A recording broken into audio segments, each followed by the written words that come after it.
Formidable. Shifters Forever Worlds. By L. Thorne. Chapter 1. Alpha, Giovanni Tiero, white tiger shifter of the Tiero villa in the province of Viterbo, Italy, looked up from the paperwork on his desk. Dark olive complexion, that still boasted of time spent in the sun of his youth, was marred by the frown that creased his brow. Had his hair not fallen forward as it was wont to do, the expression would have been easier to see. He kept it far too long these days, but who had time or the inclination for frequent visits to the barber? The bright sun behind his brother caused his eyes to narrow, giving him the countenance that made many of his enemies cringe. "Are you sure?" Giovanni, Gio to those who knew him well enough, asked his brother Federico. Federico, 2 years younger than Gio, pine needles in his hair, dust and dirt on his typically immaculate suit, nodded. "I'm sure." Benito said he saw them.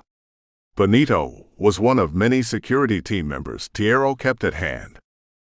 Intruders. Federico had come into Gio's office to tell him intruders were on Tiero territory. Not far from his home, actually. This intrusion was a rare occurrence. Nobody messed with the Tiero family. Gio closed the file and put it in the top drawer. That was a report he didn't want to look at. She was no more. She was gone. From his heart, his mind, his tiger, and his world. He pushed the thoughts away. He had more pressing business at hand if interlopers were on his land. He steepled his fingers, touched them to a full bottom lip that defied the stern cut of his thinner top lip. "How many? What can you tell me about them?" Federico held up 2 fingers. 2 females. Both shifters. Better than hearing it was 2 witches. He'd had enough of witches lately. Witches. Nothing but trouble as far as he was concerned. What kind of shifters? Tigresses. His curiosity was piqued. Why would 2 females be traipsing through his forest? There was no reason for any shifters to be here without permission. That was unwritten shifter law. And though it was unwritten, it was enforced vigorously. Often to the death. So why would they enter? Did they not know shifter law? Or did they not know whose territory this was? The thought almost brought a smile to his face. How can anyone not know this is Tiero territory? Perhaps the trespassers simply thought they could get away with it.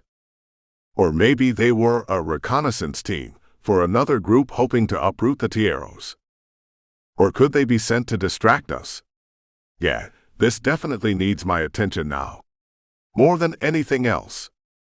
He was confident his men wouldn't be pulled away from their objective of protecting the Tiero territory by temptresses, but it was time for Gio to make things clear to intruders. Gio forked his fingers through his hair.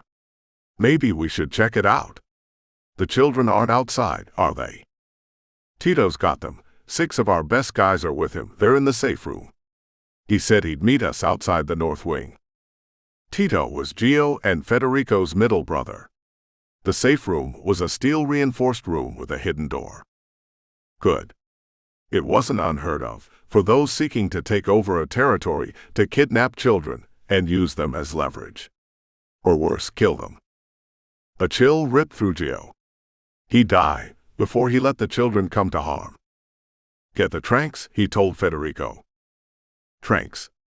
Just like the tranquilizer darts shot through pistols or rifles when capturing animals in the wild, but with a different concentration and a slightly different set of chemicals, almost out of the experimental stage. They worked well on shifters. Especially feline and bear shifters. Gio meant business. Chapter 2. In the depths of the forest outside his home, a modest villa compared to the one in Milan, and even more modest than the one in Rome, Gio and his brothers had been following the 2 tigress shifters for a few moments. Some of his team members were a bit farther back in case there were more than just the 2 female shifters. All the Tieros and their security team had hunter's block on, so they weren't worried about being scented. It didn't escape Gio that the female shifters did as well, though it would seem theirs was beginning to wane, as he could every so often pick up the faintest aroma of tigress shifters. He particularly picked up the scent of the one with a fiery attitude. He knew which one was her immediately. He wished his tiger would stop pacing in his mind. Pacing back and forth, around and around, chuffing and alternately snarling at Gio for being so dense. Gio wasn't dense. Hell no. Not dense at all, he snapped at his tiger in his mind. And he wasn't unaffected by her. Nope, not by a long shot. It was safe to say he was very affected by her scent. He was also damned sure the tigress shifters weren't here on a mission to usurp the Tiero's hold on the territory. How did he figure this out? His supernatural shifter hearing allowed him to listen in. They were looking for someone. He managed to get the tigresses' names too. Anna. One sister. Isabel, her younger sister. Isabel, the one whose scent was making his tiger crazy. His tiger was convinced that Gio needed to get to know Isabel, the same way his tiger wanted to get to know her tigress. The roaring, huffing, snarling, and occasional chuffing was beginning to irritate him. Back off or I'll have you silenced, he warned his tiger. Gio knew witches could silence a shifter's inner animal. He also had heard they could make a shifter's inner animal vanish. I'll believe that when I see it. Gio couldn't imagine a spell being powerful enough to make his tiger disappear, but he hoped his tiger took him seriously while he analyzed the situation at hand. The two trespassers. Anna and Isabel. The patient one and the feisty one. He stared at Isabel. Just the right amount of curves and muscle, an abundant amount of cleavage that his brother Tito seemed to have noticed, gaining him a scowl from Gio. Dark-haired, she made her way through the forest between the evergreens silently, with the grace of a predator. Yes, she was definitely a spitfire. He could tell from the way she talked to her sister, tell from the way she carried herself, and the way she shook her head, making that dark hair with hints of auburn and gold glisten when the sun managed to slip through the dappled shadows of the forest. In Gio's head, his tiger roared. Roared so loudly, Gio gritted his teeth. His tiger knew, but Gio was not ready to accept it. Why did Isabel insist on speaking loudly? How much longer? I'm not meant for trekking through woods, Isabel huffed. She walked with stealth but spoke in volumes that would wake the dead. Why so loud? I'm already regretting allowing you to come along, Isabel's sister Anna snapped. This brought a smile to Gio's face, mostly because Anna had been patient to an extreme. Oh yes, he was right about his assessment that she was the patient one. Now, even she had lost her cool with Isabel. Isabel gave her sister a haughty look with those dark chocolate eyes. I'm sorry. I'm not a hiker. I'm a dancer. She tugged on her pant, bringing Gio's attention to her hips. He chewed on his bottom lip, studying those hips, that ass, in that tight fabric, trying to ignore the strain it was putting on his own pants. Dancing explained the muscles and the grace, but still these two women were clearly not accustomed to hiking through woods. Now what are they doing here, exactly? Who are they looking for? See, there's the forked tree. Not much further, Anna whispered a response. Not much further to what, he wondered.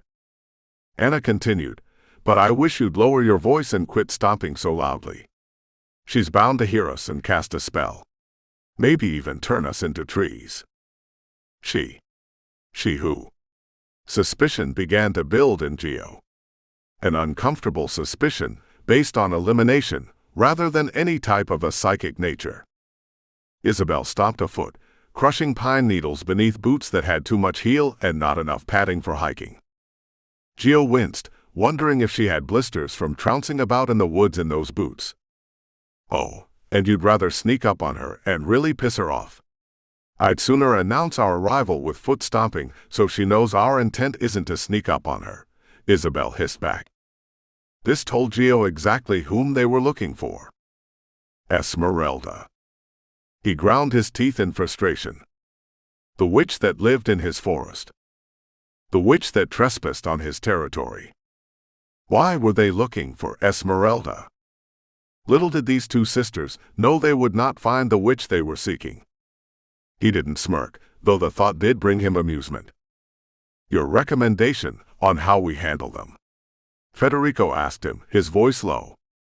Gio frowned. Before he could respond, Anna spoke. So, wise one, what do you suggest? Anna asked Isabel, a playful, half-mocking tone in her voice. Gio decided it was time to step in. He didn't have time to piss around with this situation. I suggest you don't move. Unless you enjoy pain. Anna glanced in Gio's direction, but didn't give any indication she could see him or his brothers. Of course not. Gio was sure the cover of the trees would keep them hidden until they chose to step into view. Isabel whirled around, looking for the source of the voice. Her twirling was graceful, a dancer's moves. They seduced him and his tiger, keeping his attention fully entranced by her.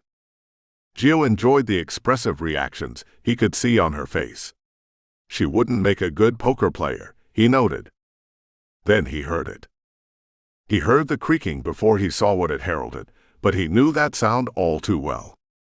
The rasping sound gave away a shift. One of the ladies was beginning to shift. He glanced between the two.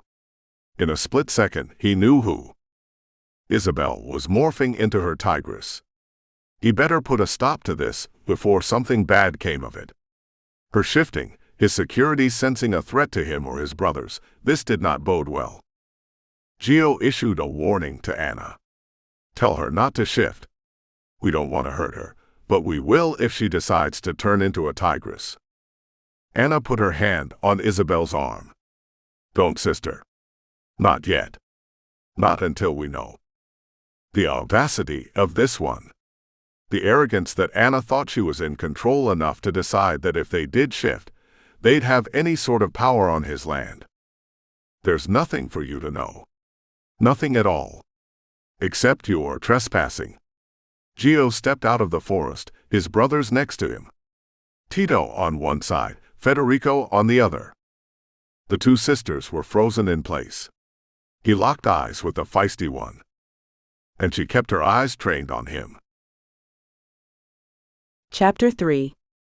Isabel paused midway into her shift and pulled her tigress in, not yielding to the impulse to morph into her shifter animal and take on the three men. She felt like she'd been sucked into a vortex. A howling wind was pulling her deeper and deeper into the maelstrom. She couldn't take her eyes off the dark-haired, tanned man before her. He was flanked by two others, but it was as if he were the beacon that drew all her energy into him. She realized quickly that the howling wind was her tigress's reaction to the man. More like the tigress's reaction to his tiger. He was a white tiger shifter. And the strangest thing happened. She'd never been in a position where she'd met another shifter and could instantly see what shifter animal they were. No, that wasn't usually revealed to her.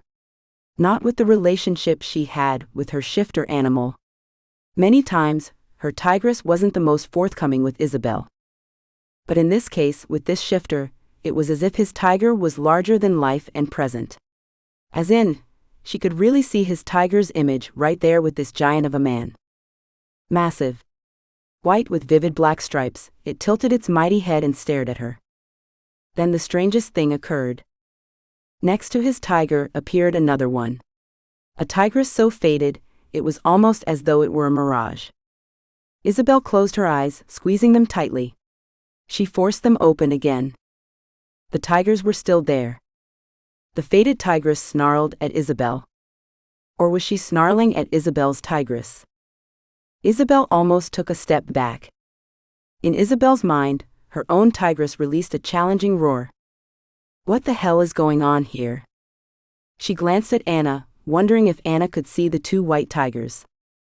Anna gave no indication of seeing anything but the three men standing before them.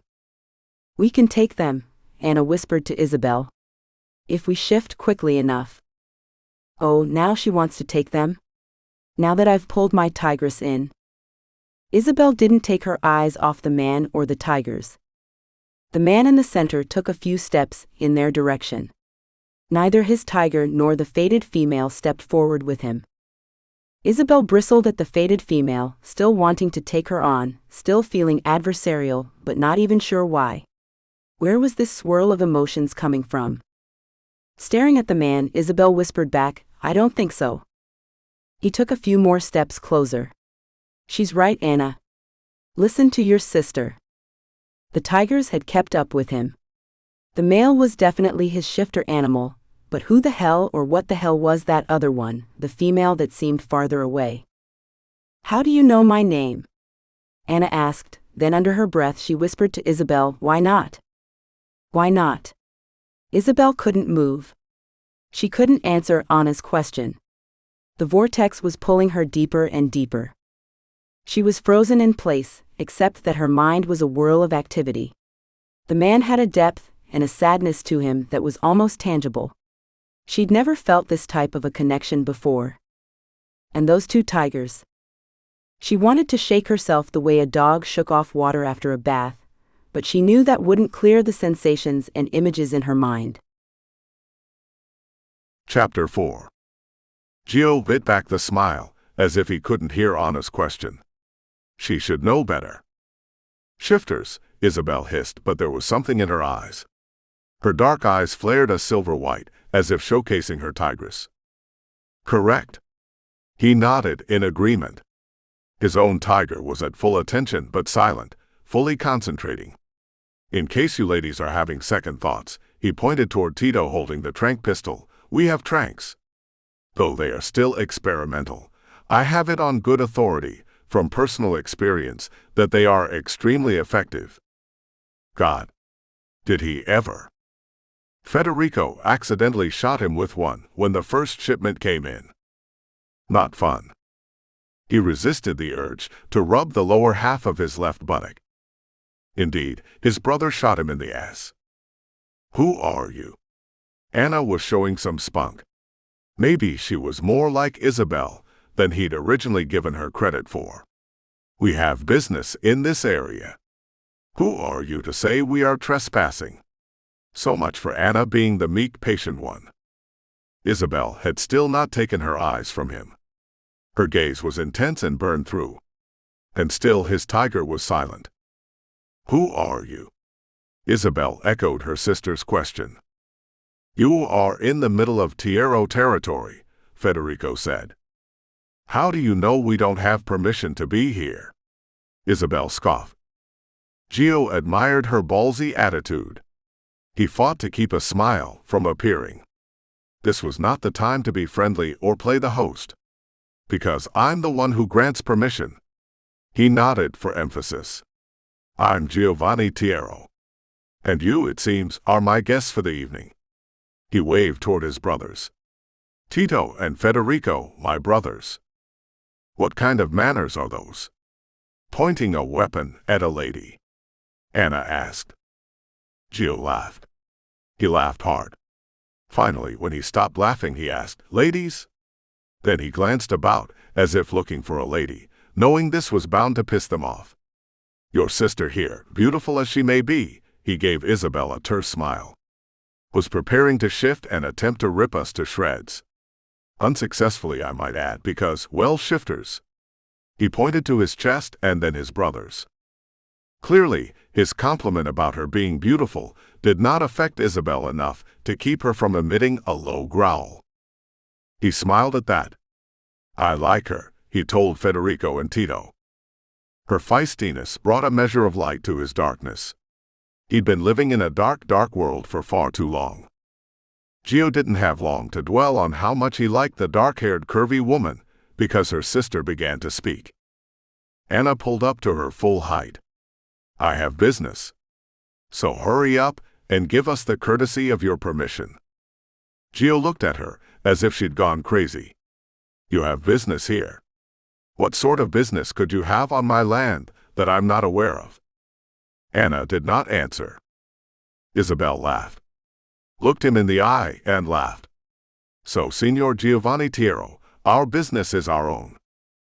He turned on his heel, quickly showing them his back, then said to his brothers, "Bring them to the house." Chapter 5. Gio and his brothers sat in the library. Their guests, the two female tigress shifters, were in spare quarters dressing for dinner. Gio had the housekeeper provide them with an assortment of clothing that, for one reason or another, had been assembled at the villa. The surplus of ladies' attire came in handy at the most unexpected and opportune times. It had been a tradition that his mother had put in place, always providing extra clothing in case guests found themselves in need. Each of the brothers had a scotch in front of him, though none of them were affected by alcohol, as alcohol had no effect on shifters whatsoever. The Tiero men enjoyed the flavor, and it had been one of their father's traditions, a scotch before dinner while discussing business. Traditions were big to the Tieros. Gio heaved a sigh. Traditions were sometimes too important, and often very inhibiting. He pushed the thought away. He was firstborn. He had a responsibility to uphold these traditions. He had to fake it till he felt it. And he'd do it to the best of his ability as he was raised to. He was not accustomed to trespassers. No one dared to mess with him. No one dared to mess with the Tiero machine. "What do you think?" he asked his brothers. "2 women," Tito said. "That's it, just 2 women. Send them on their way. Let's give them a little bit of lip service. Maybe give them a little bit of a scare. That will keep them at bay." "I don't think they'll be that easy to scare. At least not the feisty one." "Yeah, I think you took a liking to that one." Tito snickered. Gio gave him a look. Federico cleared his throat, adjusted the collar on his shirt, pulling on it. "So what's the plan regarding Esmeralda?" he asked. Gio frowned at the subject change, then shrugged. "She has to face the Shifter Council. What choice do we have on that?" It was not like they had many choices, and he couldn't be the one to buck convention. Rumor had it Esmeralda had become involved with a shifter. She wouldn't tell the Tiero security team who it was. She wouldn't even admit to it. They tried to coerce her for the information. They threatened. The red-headed witch had laughed at the idea of being threatened by a shifter. She didn't take threats from shifters seriously. Federico shook his head. "I know that's how it's supposed to be handled. I know it's the right thing to do, according to shifter customs, but she's never caused any trouble. We didn't even know she was here." Gio looked at his younger brother. Federico sported his hair longer than Gio, scruffy stubble marking his face. He was the rebel in the family, the black sheep. He had left the fold and traveled the world for years before finally returning home to join them in the family business. He narrowed his eyes. "Do you have any suggestions then, Rico?" Gio used his brother's childhood nickname. Federico delivered a slight shrug. "I'm not Alpha. I don't have to dictate policy." "No, you just get to break policy while the rest of us clean up after you.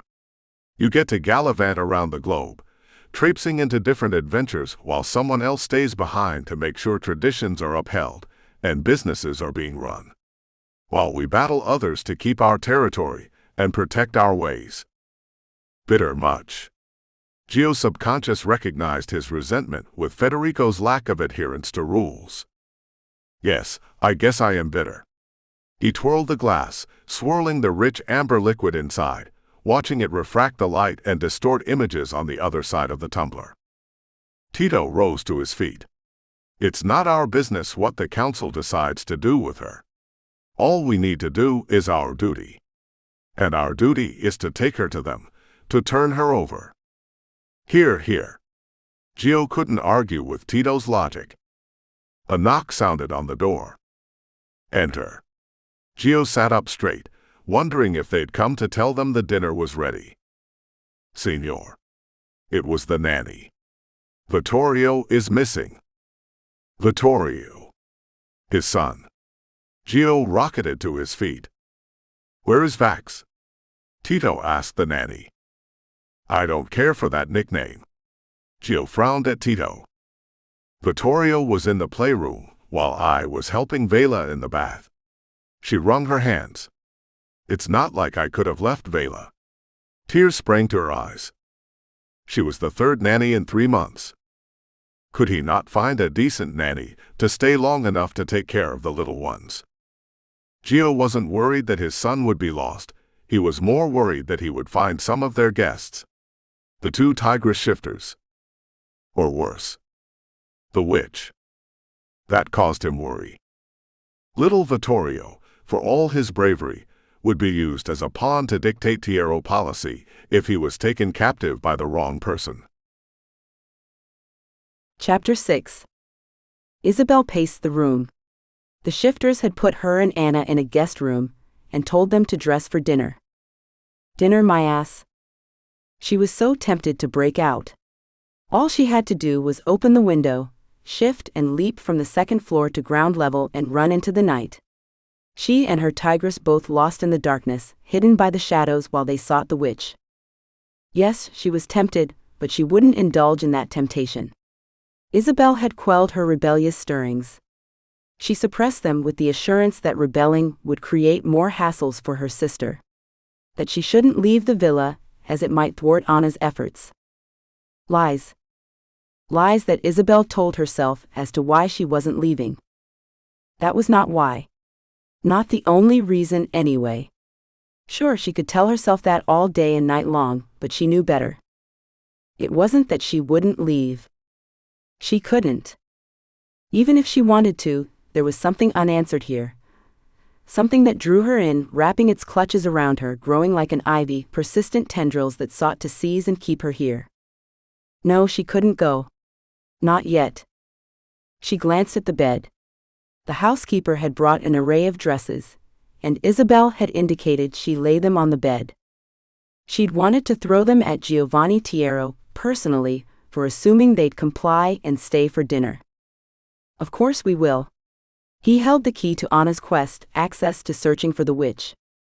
The bed was littered with an assortment of colorful fabrics, sequins, bows, buttons, all designed to entice and seduce. Too many of them were too small, most too tight. Isabel wore a sneer as she wondered who the hell the dresses belonged to. And yet, she couldn't get that hunk of a shifter out of her mind. Beautiful did not even begin to describe him. Could you call a man beautiful? There seemed something wrong with that. And yet, she couldn't think of any other word. Sure she could. Hot. Sexy. Delicious. Scary. Scary? Where did that come from? Yes, she did find something about him scary because the man's piercing gaze ripped through her walls, and all her defenses were left crumbling as though the remnants of artillery. Scattered fragments of the barricades she'd always kept in place, barricades that kept men out. Something scary because there was a darkness she didn't quite understand. Until Giovanni Gio Tiero. She heaved a deep breath of exasperation. What the hell was wrong with her? She should run. She knew she wouldn't. Scary. Definitely, because she was scared to death he could ram through all those defenses she'd spent many a year putting up. Isabel picked up one of the dozen dresses the housekeeper had brought in with the explanation. Signor Tiero is inviting you to dinner. She crumpled one of the gown's silk fabric between her fingers, ignoring the quality, the craftsmanship in tailoring. Really? She frowned. He expects us to show up for dinner and behave casually. As if it's a dinner party. She threw it at the wall. How dare he? Isabel. Please calm down. Anna, sitting on the window bench, looking out into the evening's shadows, turned Isabel's way, worry clearly on her face, probably thinking about Cristiano. Why does this bother you? Let's have dinner with him, then let's explain our cause. I'm sure he will work with us. He may even help us. Isabel's nostrils flared in agitation. Peeved. Did you see him? He's a brute. He's You like him. Anna turned back to gazing out the window, but Isabel could see her sister watching her in the window's reflection. Isabel stiffened, whirled. Cheeks heating with anger, she realized her mouth was open and snapped it shut. She delivered a foot stomp. 2. Another foot stomp. Not. Isabel kicked the footstool near the dresser. Jesus, that hurt. Ouch. She roared, a bellow that came from her tigress's pain, then turned to Anna again. Don't say that, she hissed, then flounced into the wing chair across from Anna. I will make him pay for this. How dare he do this? Does he not know who we are? Anna wrung her hands. For my sake. For Tino's sake, please calm down. This is not the time to act hastily, and Giovanni Tiero is not a man to antagonize. Don't tell me what to do. I'll. The door opened, interrupting Isabel's tirade. She stared at the slit, wondering who would be there as it opened further and further until it was fully open. At the threshold stood a boy with intense eyes. A boy who was easily a miniature replica of the Tieros. Who are you? The boy asked. Isabel huffed and crossed her arms over her chest. Who are you, little man? I'm Vittorio. My friends call me Vax. Anna rose to her feet, seeming eager to intercept Isabel's fury. I'm Capriana Valenti. My friends call me Anna. Can I call you Anna? The mini Tiero stepped closer. Of course. Anna held out her hand. The boy shook it solemnly. Don't tell my father I was here. I was curious about our new guests. It's not often we get guests. You're the second ones this week. I haven't been able to see the witch. She's confined in a different wing. Icy fingertips glossed across Isabel's spine. She felt she knew the answer to this before she asked. Who is your father? She studied the little boy with the serious expression. He glanced at her, head cocked, eyes that reminded her too much of eyes she'd stared at earlier today. Giovanni. Shush. Someone's coming. I have to go. And like that, the boy was gone. The icy fingertips grew into a vice that clamped down on her heart and seared it with a burning cold. I should have known. He's mated. Isabel whispered the words, not aware she'd said them out loud until Anna responded. Anna turned her way. What? Isabel's mouth opened. She spoke, but she didn't feel as if she was really there. No, she wasn't there. She was in a dungeon where she was preparing to castigate herself for allowing that damned dark-haired gorgeous being called Gio to break through her walls. And yet Isabel did speak the words. Giovanni Tiero. That was his son. Yes. I gathered. Anna said as if it was no big deal. She added, let's go to dinner. Harumph. Isabel exhaled. No big deal at all. Her tigress released a roar. You should have warned me. Isabel tuned the betraying feline out. Until today, her tigress had always been great at protecting Isabel's heart. Until today. Chapter 7. And so the hunt began, the search for Vittorio Tiero, the little boy who liked to be called Vax, though his father disapproved. Gio had ascertained that his son was not with the witch. He breathed a sigh of relief. And now, he had to make sure that he was not in the wing that held the two shifters. He was traveling down the hallway taking long strides when he saw his son's shadow as it turned the corner, walking away from the room he'd given to the two tigress shifters. He followed his son with stealth, making sure the little one didn't see him while he made his way back to his room, where the nanny wrapped her arms around him and gently scolded him for running away, telling him that she had been worried about him. He had no idea what he'd do if anything were to happen to his children. He cast a glance down the hallway that led to Isabel's room with a forlorn look on his face. He couldn't help himself. He wanted to see more of her. All of her. All the time. He glanced at his watch. Dinner time. He made his way to the dining room, joined by his brother as his long strides took him across empty hallways that should be filled with joyful sounds. This was the house of grief and mourning. There'd be no joy found here. Gio rose to his feet as the two tigress shifters entered the dining room. His brothers followed suit. They would be dining alone. A security crew, his henchmen, the rest would be dining later, separately. Gio wanted this time alone with the two tigress shifters. He barely noticed Anna come in, for he could not pull his gaze away from Isabel. Stunning in a black dress that hugged her curves, wonderfully ample curves, her muscular calves on display, a feast for his eyes, a promise of satin skin that rose above. No woman had a right to look so delicious. No woman had a right to drag his tiger into a state of thrall like this. After the two ladies sat, he took his seat, tigress shifter on each side of him, a tornado raging within his tiger. Chapter 8. They were into the meal, and Gio's stomach was in a battle with demons. Or so it felt. A battle. Giving his heart to another. Betrayal. Loss. Too much to deal with. Isabel's intense gaze was getting to him. He couldn't lie to himself about that.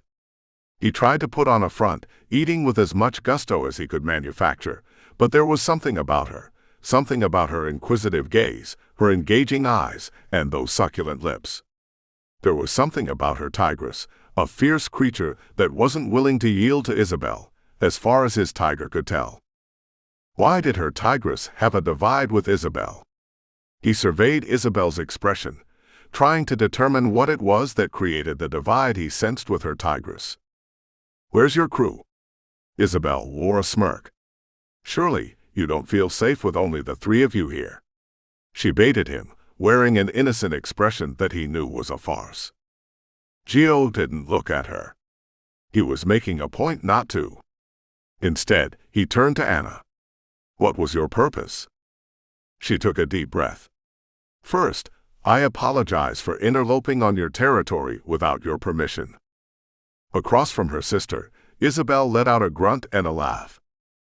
Gio frowned. Apology accepted. He reached for the quail. "I need your help." And then Anna added, "Please." Gio nodded. "What would you need help with?" "I have a friend."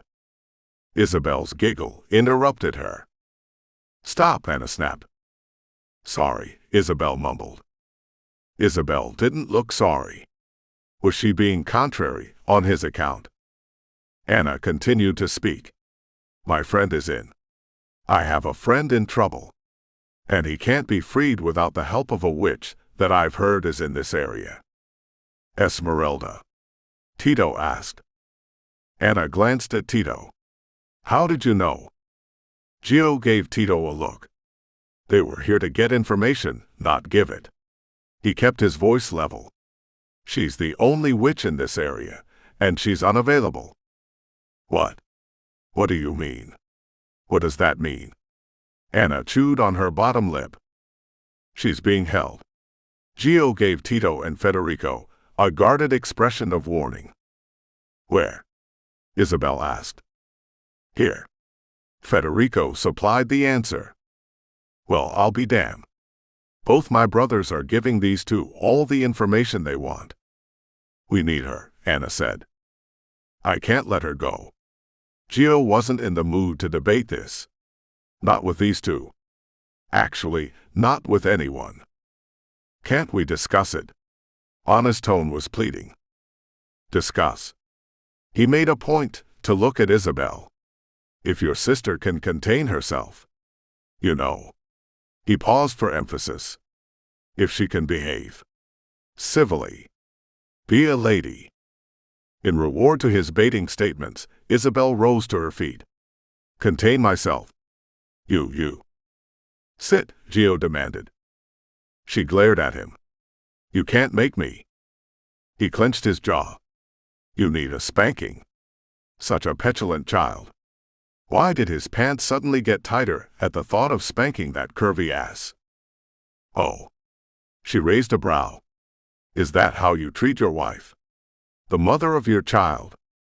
Next to him, Anna gasped.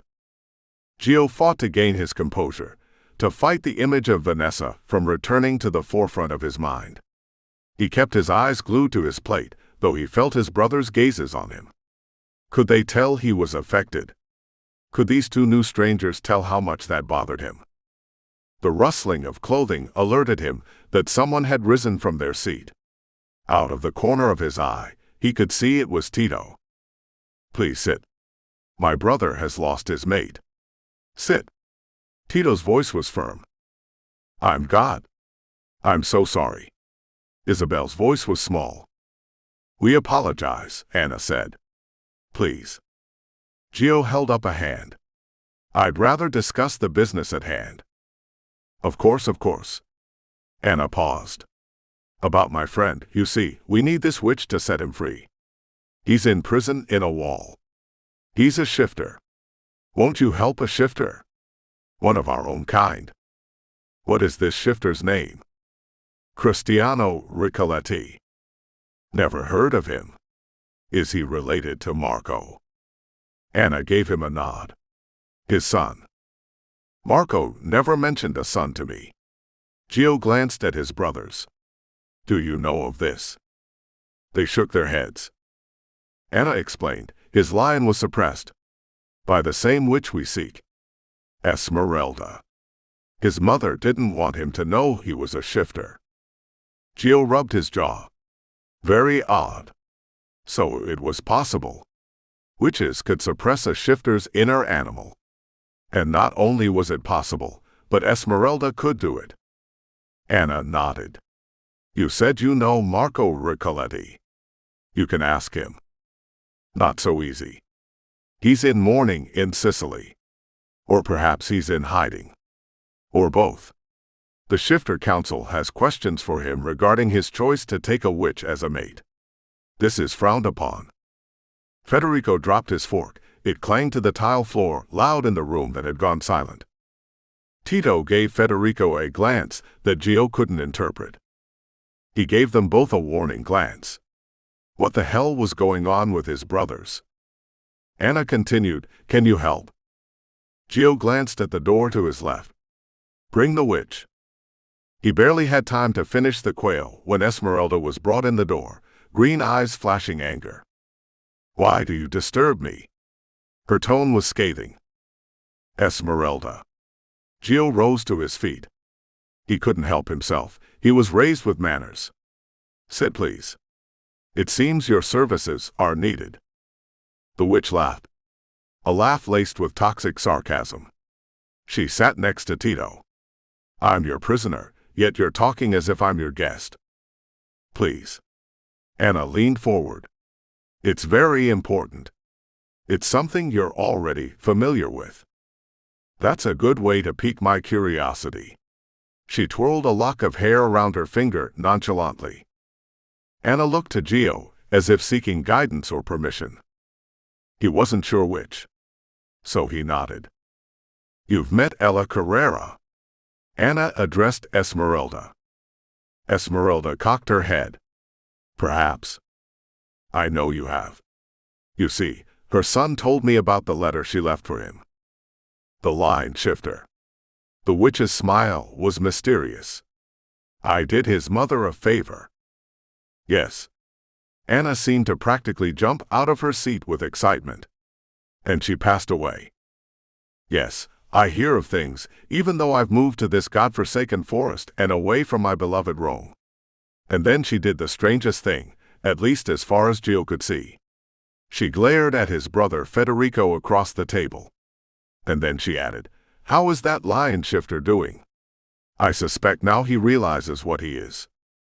With a nod, Anna said, He knows. But he is in a predicament. And your sister said you were the only one who could help. Which sister? Desideria. I hope you're not hoping a friendship with her will garner favor with me. Esmeralda shook her head as if in disbelief.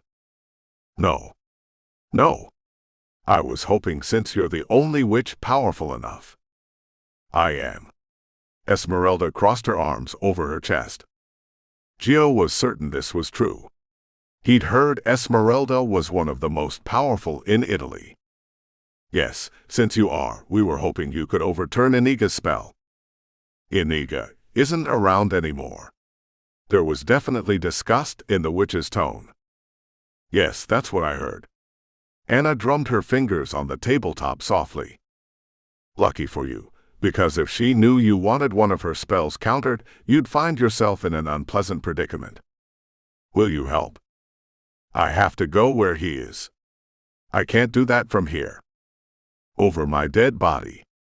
Gio slapped the table for emphasis. Absolutely not. She'd be on the way to another continent before we could blink, Tito added.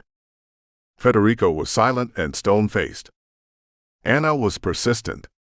I refuse to believe there isn't something that can be worked out. Do you have a way to guarantee that after Esmeralda gives you what you want, that you will in turn bring her back, and not grant her freedom out of gratitude? Gio rubbed his chin. You could leave me behind as collateral. What's the worst that could happen? Isabel spoke up. Then she looked around as if to see who'd said it, as if unbelieving that the words had come from her own mouth. No. Anna's tone was firm. Gio gave Isabel a look. What makes you think I want the pleasure of your company as collateral? Isabel shot him a dirty look. It's not about you. He made a pretense of wiping his mouth, holding the napkin in place to hide the smile her sauciness brought him. Anna reached across the table for Isabel's hand. Think of the dangers involved. Wait just a moment here. Gio tapped on the table. Are you implying we couldn't protect your sister? He found himself suddenly wanting to keep her as collateral. Maybe for a long time. Isabel made a spurting sound. I can protect myself. Anna raised her hand, bringing conversation to a halt. Stop. I'm not leaving my sister behind. Gio dropped the napkin and picked up a fork. Esmeralda cleared her throat. And more importantly, what incentive do I have now to help? Since I won't be set free. Gio paused mid-bite. Everybody was staring at him. Why are you looking at me? He asked Anna directly. Hoping to appeal to your sense of decency. Isabel's laughter was scathing. Decency. Him. You are looking for a spanking. Or worse. He turned his head toward Isabel, locking eyes with her, but addressed Anna. I think I will take you up on that offer. Let your sister be the collateral you leave behind. She needs a few lessons. For sure, a spanking. Isabel's glare was full of daggers. Ha! I'd like to see you try. He ignored that, addressing Anna instead. Now we need to give the witch incentive. Thank you. At least Anna was appreciative. Well, he asked Esmeralda. Esmeralda's eyes narrowed, dangerous and deep. What can you do for me? Gio thought about it for a moment. His brothers watched him carefully. He was on the spot now. No pressure. No, none at all. Damn it. I can testify on your behalf with the Shifter Council. Perhaps get your charges to go away. Without seeming to give his offer any thought, Esmeralda exclaimed, I'm hungry. He surmised that was a yes.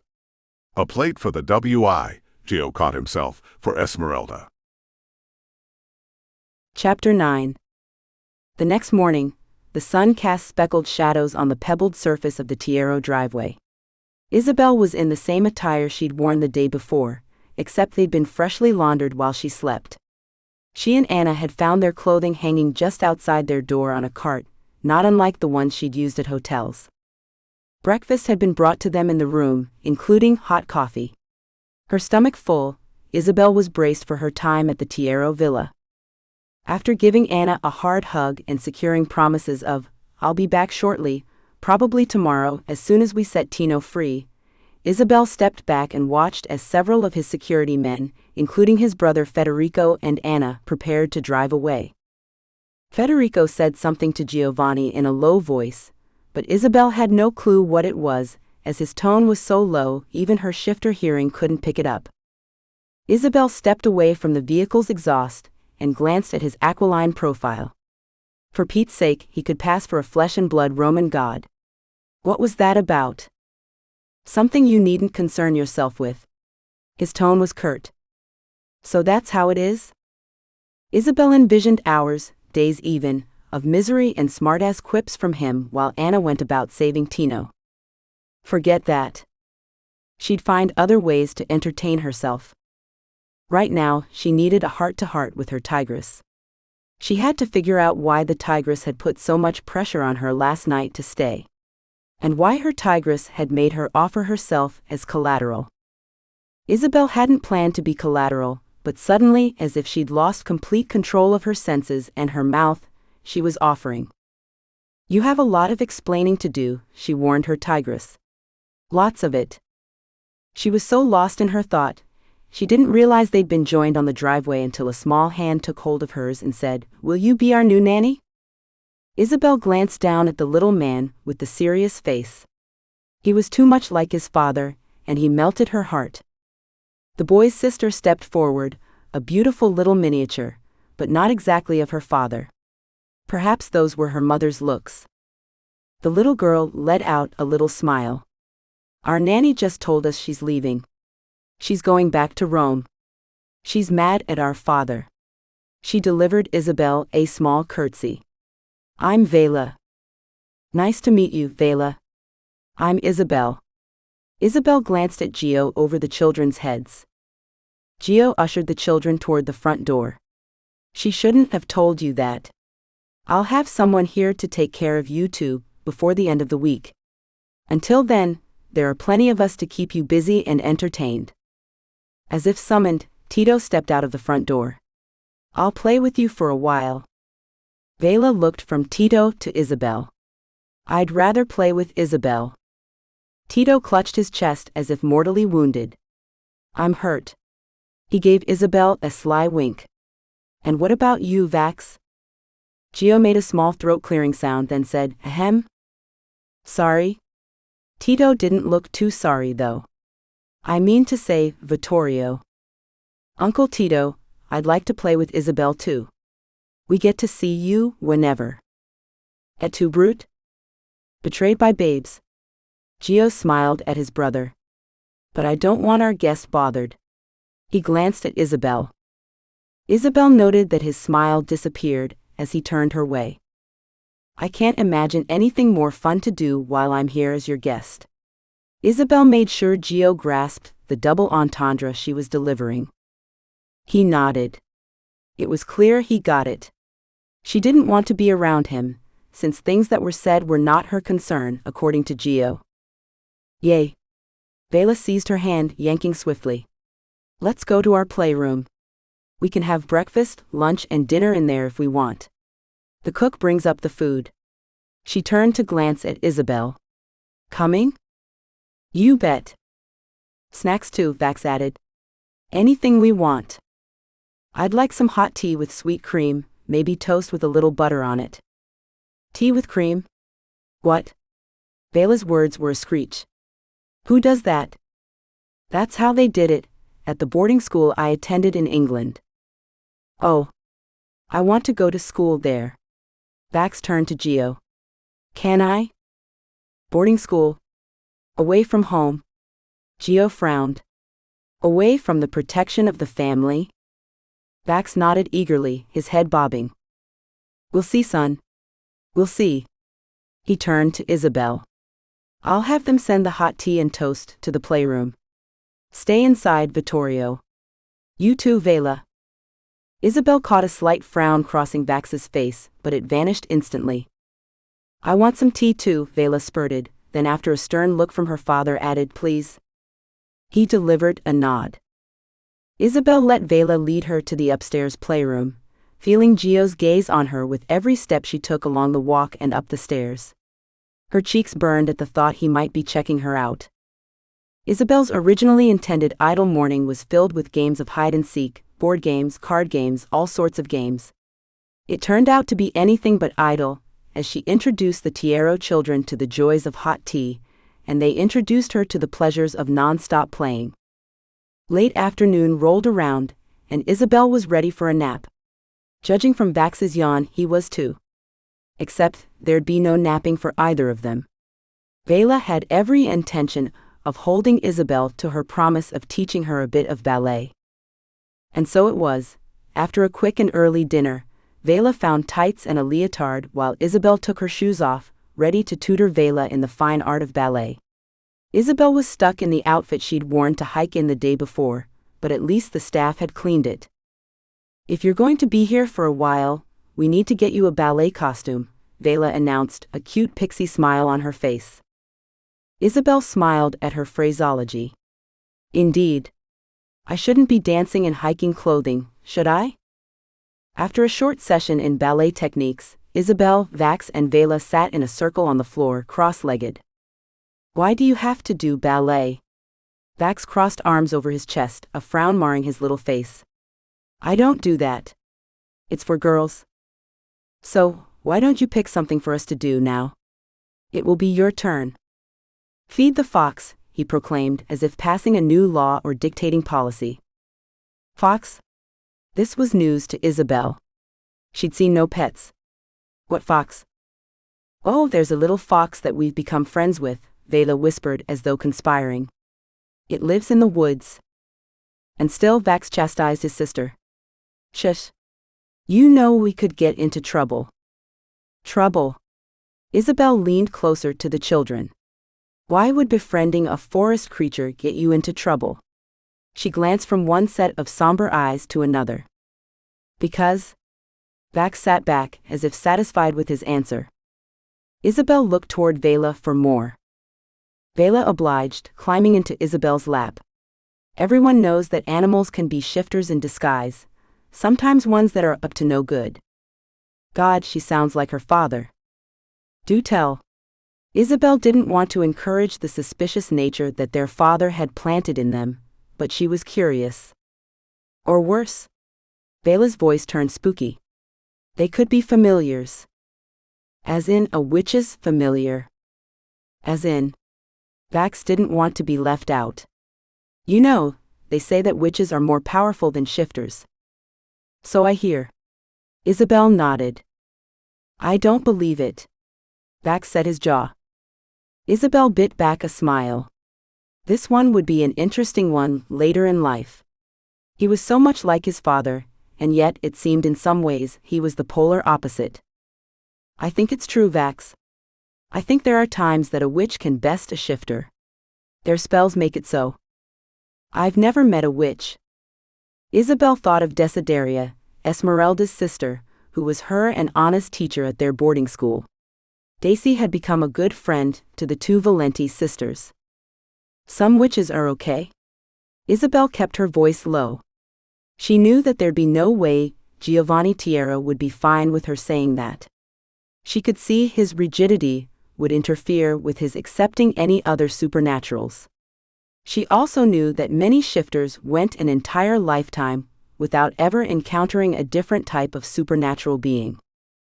Have you ever met any? Vela asked, wiggling her brows. I have. Tell me about it, Vax demanded, as if he were alpha and already running the show. Give it a few years, little man. Ask your father if I can regale you with tales of supernaturals, and if he says yes. Isabel let her voice trail off. She knew they'd never ask that, and they'd never get their father's permission. Their crestfallen expressions affirmed her belief. So can we go see the fox? We can slip out the secret way Vela and I discovered. We left the little fox some food. It's very friendly. Who's friendly? A male voice came from the doorway. Giovanni. Isabel was saved from answering, but now there was a new question at hand. Would the children tell him who was friendly? Would she feel guilty enough to reveal their secret? Did they really have to keep it a secret? Was he that rigid? One glance at his jawline, the firm set to his expression, and she knew, this man had the makings of an alpha. He epitomized it, from his unyielding expression to the hardness in his eyes. What have you gone through to make you so inflexible, so distant? Not exactly a question she could ask him, considering she was a trespasser on his land, and he seemed suspicious about their motives. And yet, when she caught him looking at her yesterday, there was something in the depths of his eyes that reached out to her. No one, Daddy. Vela delivered her father a slight moue with her answer. Isabel studied Vela. Oh, that one will be trouble when she's full grown. She'd wrap men around her little finger. They'd underestimate the core of steel in Vela. Hopefully she'll find that right man who gets it, who gets her. It didn't seem that Giovanni would be in danger of being fooled. His expression didn't yield an iota. He nodded and let out a low, aha. Definitely, he wouldn't be fooled by Vela's charming ways. Giovanni turned toward Isabel, a questioning look on his face. Isabel shrugged. Vittorio? His deep voice called on his son to answer. I'm not sure you'd like the answer. Oh boy. This young man will be trouble too, for his father later. Isabel hid the smile at Vax's rebellious side. There'd be hell to pay later. Hopefully Giovanni's unyielding ways wouldn't drive his son away. A measure of sadness plagued Isabel, for she'd like to have known what would happen between the father and son. By then, she imagined she'd be a distant memory for the children and their striking father who she couldn't seem to stop thinking about. That's all you have to say? Giovanni's eyes had narrowed as he studied his son. Yes. Vax stood his ground. The energy between father and son crackled. Isabel prayed the repercussions wouldn't be harsh. God knew, these two kids had it difficult enough without a mother in their lives. Giovanni leaned closer to his son and said, I can respect that. Phew. Isabel kept the shock from showing, though her gaze remained locked on Giovanni's dark stare. Giovanni rose, turned. Dinner's in an hour and a half. Don't be late. Clean up. And with that he was gone. Not big on affection, is he? Vax stepped toward the threshold and peeked down the hallway. He's gone. Now let's go see the fox. He grabbed Isabel's hand, tugging her to a stand. Vax. Isabel stood firm. Stop. He glanced back and up into her face. He must have read her expression because he said, No. Don't tell me you don't want to go. You said we'd do something I wanted to do. I didn't say it could be something that would be against the rules. Rules? Rules. Rules. Vax snatched his hand out of hers. I'm sick of rules. Red splotches of fury colored his cheeks. Vela wrapped her arms around his. One day. He put his hand on hers. One day we'll run our own world. Our way. One day we will. We'll have our own world. Vela repeated. I'll be with you the whole way. And Gavin too. We'll take him with us. I miss him. I miss him too. Let's ask Father to invite him to stay with us while we are here. Who's Gavin? Gregorio's son, Vax answered. Before Isabel could ask who Gregorio was, Vela supplemented Vax's answer. Gregorio is on the Tiero security team. Gavin stayed in Rome. Why are you all here now? Why not in Rome? Isabel didn't mean to pry, she wasn't trying to get nosy, but she did wonder about the Tiero, especially Giovanni, though a part of her wished she didn't. Giovanni Tiero was dangerous, the way a murky bottomless pool of water could be dangerous. The way an electrical field could be dangerous. Or a volcano. Or a hurricane. But goodness, he was tempting, the way the darkest chocolate could tempt with the heavenly aroma and decadent taste.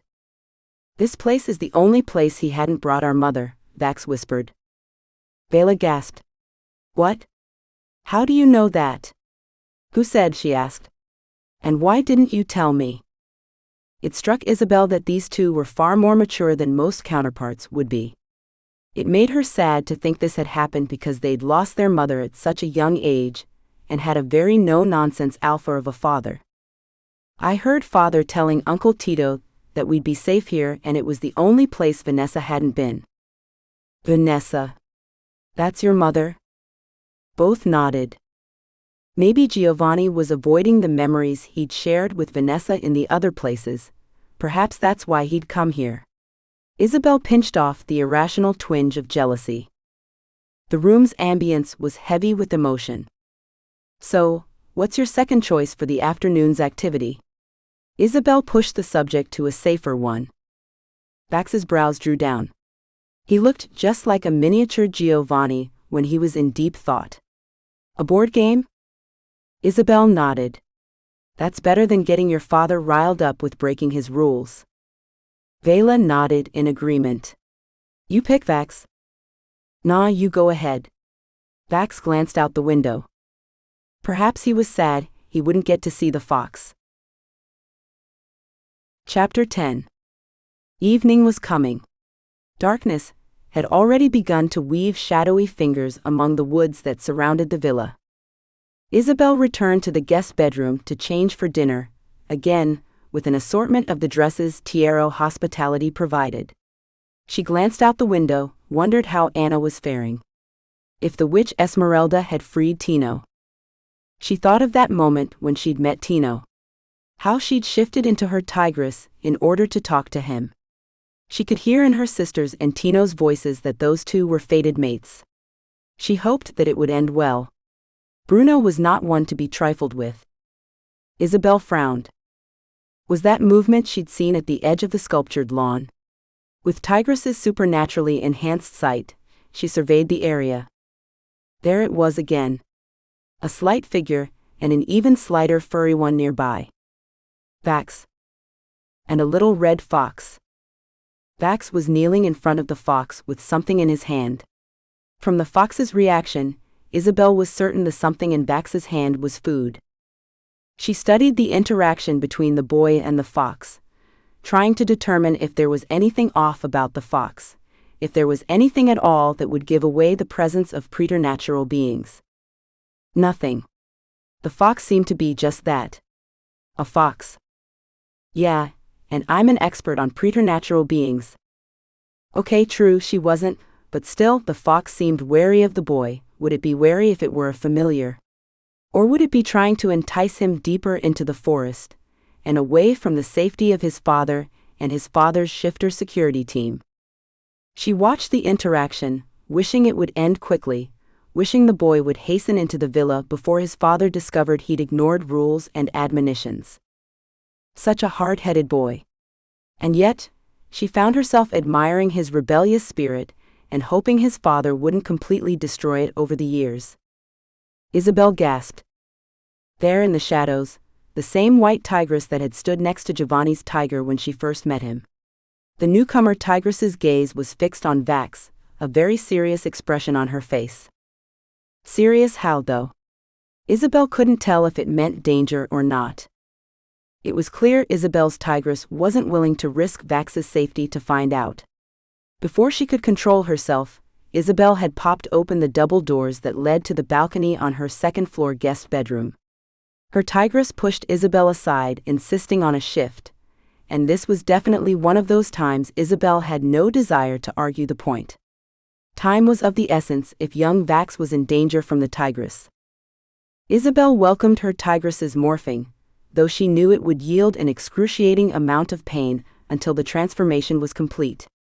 She urged her tigress on, encouraging her to push forward.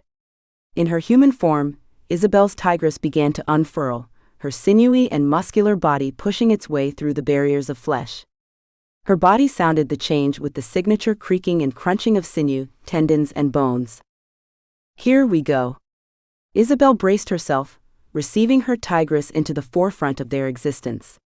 With a tremendous push, excruciating agony seared through her body, ignoring the clothing that would remain intact, though not completely untouched. Her tigress's power coursed through Isabel as she dropped to all four, fingers and palms replaced by pads and claws. Skin covered in a luxurious black and white patterned fur. She arched her back as her tigress's tail twitched against the pane. Seconds later, her tigress stood in the guest bedroom, snarling at the danger that Vax may be in. Isabel's tigress exploded into a leap that brought her to the stone railing of the balcony, then sprung forward, airborne, propelling herself with supernatural speed toward the immaculate lawn. In the near distance, the other tigress raised her eyes toward Isabel's. She released a growl, a sound that traveled across the distance and raised the hackles on Isabel's tigress. Isabel landed gracefully in the grass, recognizing the other tigress's growl as one of warning. She returned the threat and dashed toward the tigress. Ahead of Isabel's tigress, Vax stared open-mouthed at her. The little fox turned tail and vanished into the forest. Vax sidestepped and ran toward the house while Isabel stayed between him and the other white tigress. It took him mere seconds to cross the lawn and enter the door. In one of the windows, Isabel saw him run up to Giovanni and tug on his sleeve. She turned her attention back to the interloping tigress, only to find that she'd taken flight and was a silhouette merging into the forest's shadows. Oh, hell no. She had no intention of letting the tigress vanish without answers. She'd try to sync with her, linking in their minds in the way of shifters, the silent communication that allowed shifters to talk when in their animal form. Isabel nudged the tigress's mind for sync, pushing for that link. She knew the other white tigress was no regular tigress. She was a shifter's tigress. She surely would know how to link. There was no reply to Isabel's nudging. No acknowledgement of Isabel's efforts to communicate. The tigress merely kept running, dodging between trees. Fine. So be it. If the other tigress wouldn't talk with her, she'd hunt her down and find out what she was doing here and if she meant harm to the Tieros. A part of Isabel asked her why she'd do this, but Isabel's tigress wouldn't be talked down. Isabel picked up the pace, following the other white tigress deeper into the trees, away from moonlight, away from allies. Chapter 11. Gio laughed at Tito's joke, took a sip of his before-dinner drink. A slamming door jarred his attention. He turned abruptly when the library door opened. Vittorio ran in. "Son, what have I told you about slamming doors?" "I'm sorry, father. But it's an emergency." Vittorio was out of breath, his eyes wide in a panicked look. Gio bit back his retort at Vittorio's response because his thoughts traveled to his young daughter. Vela. Is she okay? That's where his mind first went, because usually the two of them were found together. His son looked genuinely afraid. This wasn't the time to lecture him on etiquette. "What is it?" "Isabel. She's run into the forest. It looked like she was being chased. Or chasing something." He cocked his head. "Where did you see her? Where were you?" Gio was prepared to hear an answer he wouldn't like. He knew his son's rebellious nature. Vittorio looked down, then raised his gaze to meet his father's. "I shouldn't have been out there. I know I was disobeying you. I'll take the punishment, but can you check on Isabel, please? She was in her tigress form." "What? Why would Isabel be shifted and running into the woods? Running away from the villa? From him?" He pushed back his initial reaction, which he shared with his tiger. They couldn't bear the idea of losing Isabel. He felt as if he were drowning in a whirlpool, and the life preserver he'd been counting on had disappeared. Or run away. After we'd agreed. When she's supposed to stay. He didn't want to dwell on that. Isabel was his guest, and the woods weren't the safest place to be alone, not even for a tigress. "Tito, take care of the young ones. I'll be back shortly." He was so close to a shift, his tiger so ready to react, that his voice resembled a low growl. "Wait," Tito advised. "You shouldn't go out there alone. You know." Gio remembered Federico's warning before he'd left this morning. That there would be areas in the forest dangerous to a shifter, and to stay out of the woods until Esmeralda had returned. He'd wondered about that statement, wondered why Federico seemed to know about this. Had he fallen prey to the dangers he warned Gio about? Gio raised his hand to halt Tito's attempt to stop him, and wasn't surprised to see there was a darkening of black and white stripes forming beneath his own skin. Yes, his tiger wasn't going to wait long to shift. "I have to go." He opened the door to the library, sprinted to the front door and opened it. He turned to see Vittorio watching him. "You've done well, son. We'll talk later." Damn it. Vittorio shouldn't have been out there alone. He should not have been able to slip out. I'll have to talk to Gregorio. How'd Vittorio escape our security team? He ran out, taking the steps two at a time as his body yielded to his tiger, surrendering control readily. He'd cover far more distance in his tiger's body. And he'd be far more effective if there was anything to deal with. Almost anything, he corrected himself, for he knew there were beings out there he may not stand much of a chance against. His mind didn't want to visit the ideas of what beings Isabel might find herself pitted against.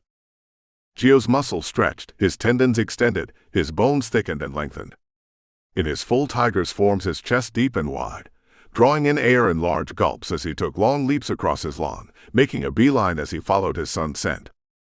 He could tell Isabel used block again and wondered why.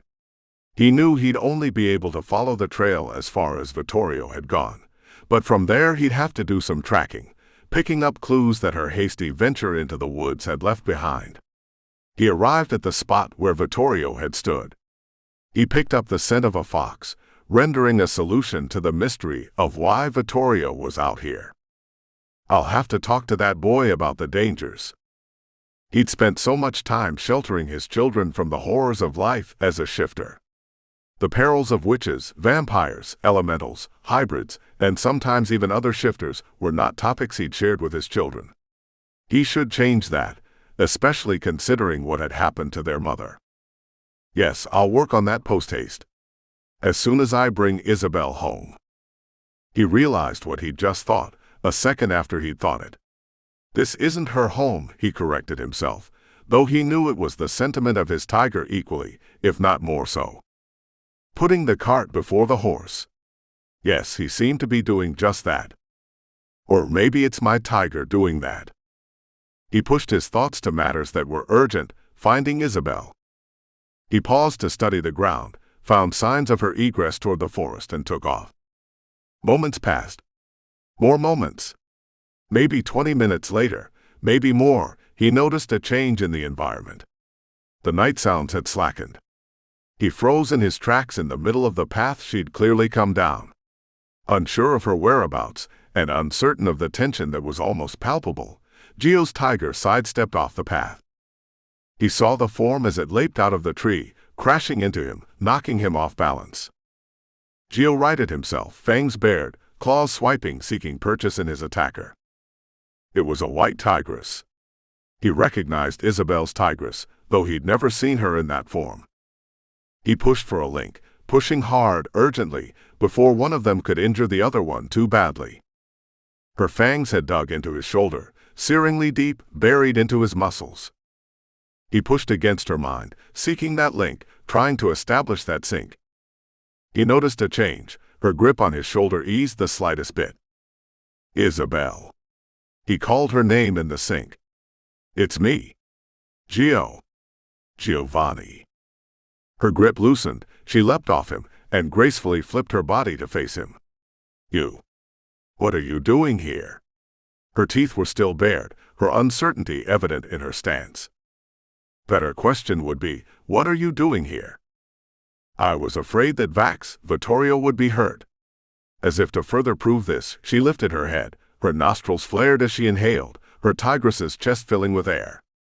Why would you be worried about that? What are you scenting for?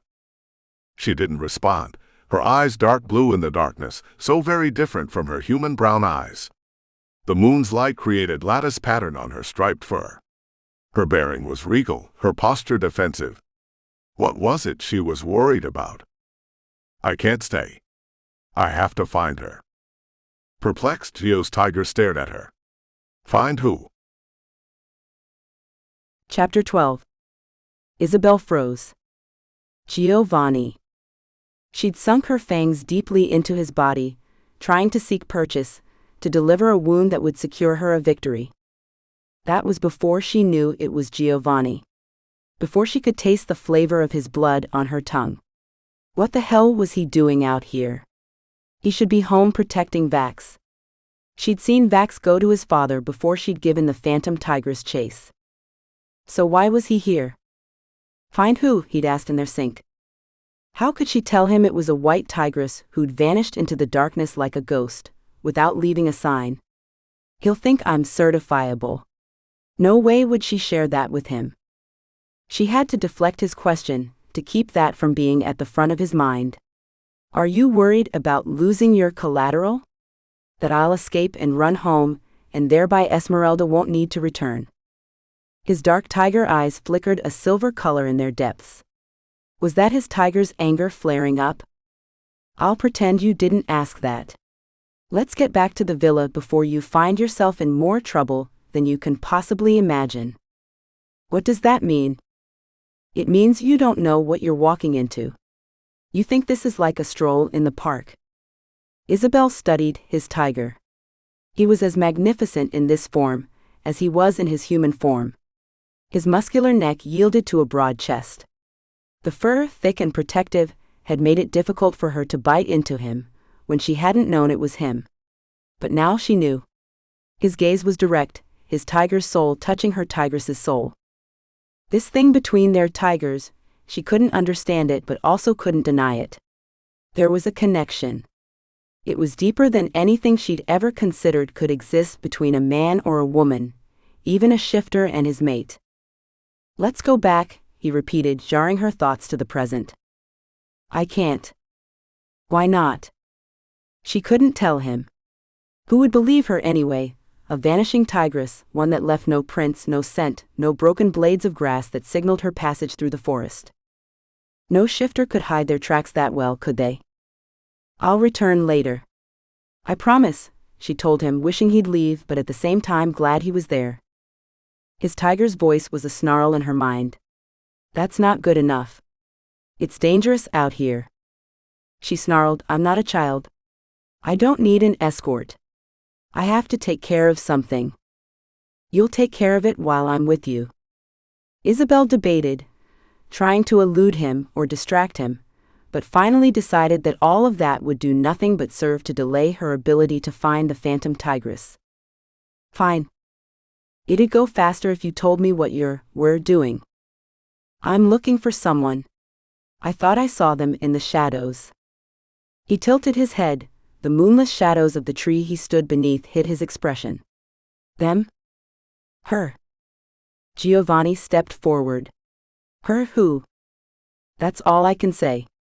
Perhaps if we split up we could cover more ground? If by splitting up you mean different parts of the forest, then no. But I'll agree to being a few feet apart. With a low growl deep in her tigress chest, and then a huff, Isabel agreed. Fine. The two of them walked and walked, padding softly through the forest, finding no signs of anything, and no matter how many times Gio asked her silently in their sync, she would not answer the question about whom she was looking for. They'd been in the forest for an hour when Isabel decided she'd come hunting in vain. They'd walked between trees, taken paths, gone off path, walked shoulder to shoulder and paces apart. Nothing. No sign of any creature that didn't belong in the forested area. The elusive tigress was nowhere. It was almost to the point that she believed she was seeking a figment of her imagination. What else could it be? No signs, nothing but a vision from afar. Isabel flexed her paws, digging her tigress claws into the soft dirt. She didn't understand the drive her tigress had to hunt for the other tigress. She and Gio had walked side by side, two magnificent beings clad in thick lustrous fur, muscled, fit, very definitely predators. Their pulses beat to the same rhythm, their steps matched. Everything about them was as if they were one. Isabel pushed the thought aside. It was too dangerous to think of that. She'd examine why this was happening later. Her tigress chuffed at Isabel, chastising her for not already knowing. Isabel pushed herself away from her tigress in her mind. Let's get back to the villa, she told Gio. Thought you'd never suggest it. Gio's tiger had a smile in his voice, and she could just picture Gio's gloating. Sorry about the wild goose chase. So will you tell me what it was we were looking for? You'll think I've lost it. I may already think so. Giovanni's tone was teasing, belying the deep darkness that seemed to be housed within him. I think there's a shifter in the forest. A white tigress. You're saying you saw her?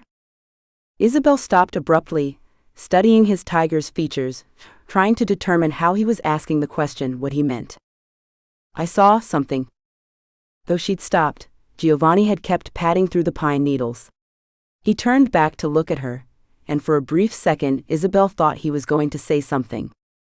Instead, a bright blue light flashed, A shockwave hit Isabel's tigress and bathed Giovanni in a spotlight, making his white fur appear iridescent blue. The explosion smashed into Isabel with a fierceness. She turned her gaze away from the painful brightness. Trap. Run? Giovanni's synced words were a scream in her mind. But she didn't run. She wouldn't have left him. Trap? What kind of trap? The bright light began to fade, still blue, but not with the burning intensity of a few seconds ago. She turned her gaze toward Giovanni once more. He'd fallen, collapsed on the forest floor, and morphed into his human form. How did he shift when he was unconscious? Or was that his tiger's doing?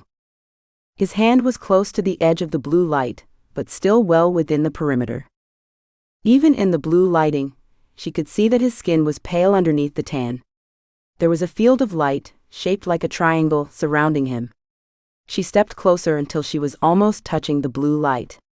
She took a step into the force field, and was lashed back by a blaze of power that sapped her strength. What kind of trap was this?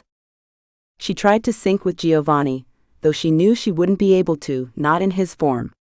Should she shift? She was not so strong and adept at shifting that she would be able to shift back easily. She'd need time to regain her power before being able to shift again. And if she shifted into her human form now and the elusive white tigress appeared, Isabel would be unable to protect herself or Giovanni. Isabel wanted to roar to get him to awaken, if it was possible, but if she did, would she be giving their location away to the white tigress? What if the tigress had set this trap? No, shifters didn't do this kind of magic. This was a witch's doing. Unless it was an elemental's trap. An electric elemental that controlled energy and power could have done this, perhaps. Isabel couldn't sync with Giovanni. She couldn't roar to get his attention. She couldn't shift and leave them vulnerable. Damn it. Her options were getting more scarce by the minute. She let out a soft chuff to get his attention. Nothing. Unresponsive. Isabel paused, listening in the forest for any sounds that could indicate an enemy's approach. There were no sounds but the sounds of the light buzzing of the force field, and the sound of Giovanni's heart beating. She'd come to recognize it, as if it were her own. She listened to his human heart, beating with his tiger's. The rhythm grew slower, the beating softer. Isabel waited, listening, gauging. A moment later, panic hit her. The beat was getting more faint. Something was draining his pulse. That damned force field was killing him. She had to save him. She couldn't let him die. The realization that the light could kill her as well should have stopped her. It didn't. She seized his forearm, the one closest to the edge of the force field. The bright blue flash returned, pushing against Isabel, forcing her to close her eyes while her head was tethered by the electrical pulses that surrounded her with a million tentacles, seizing, seducing, pulling her closer.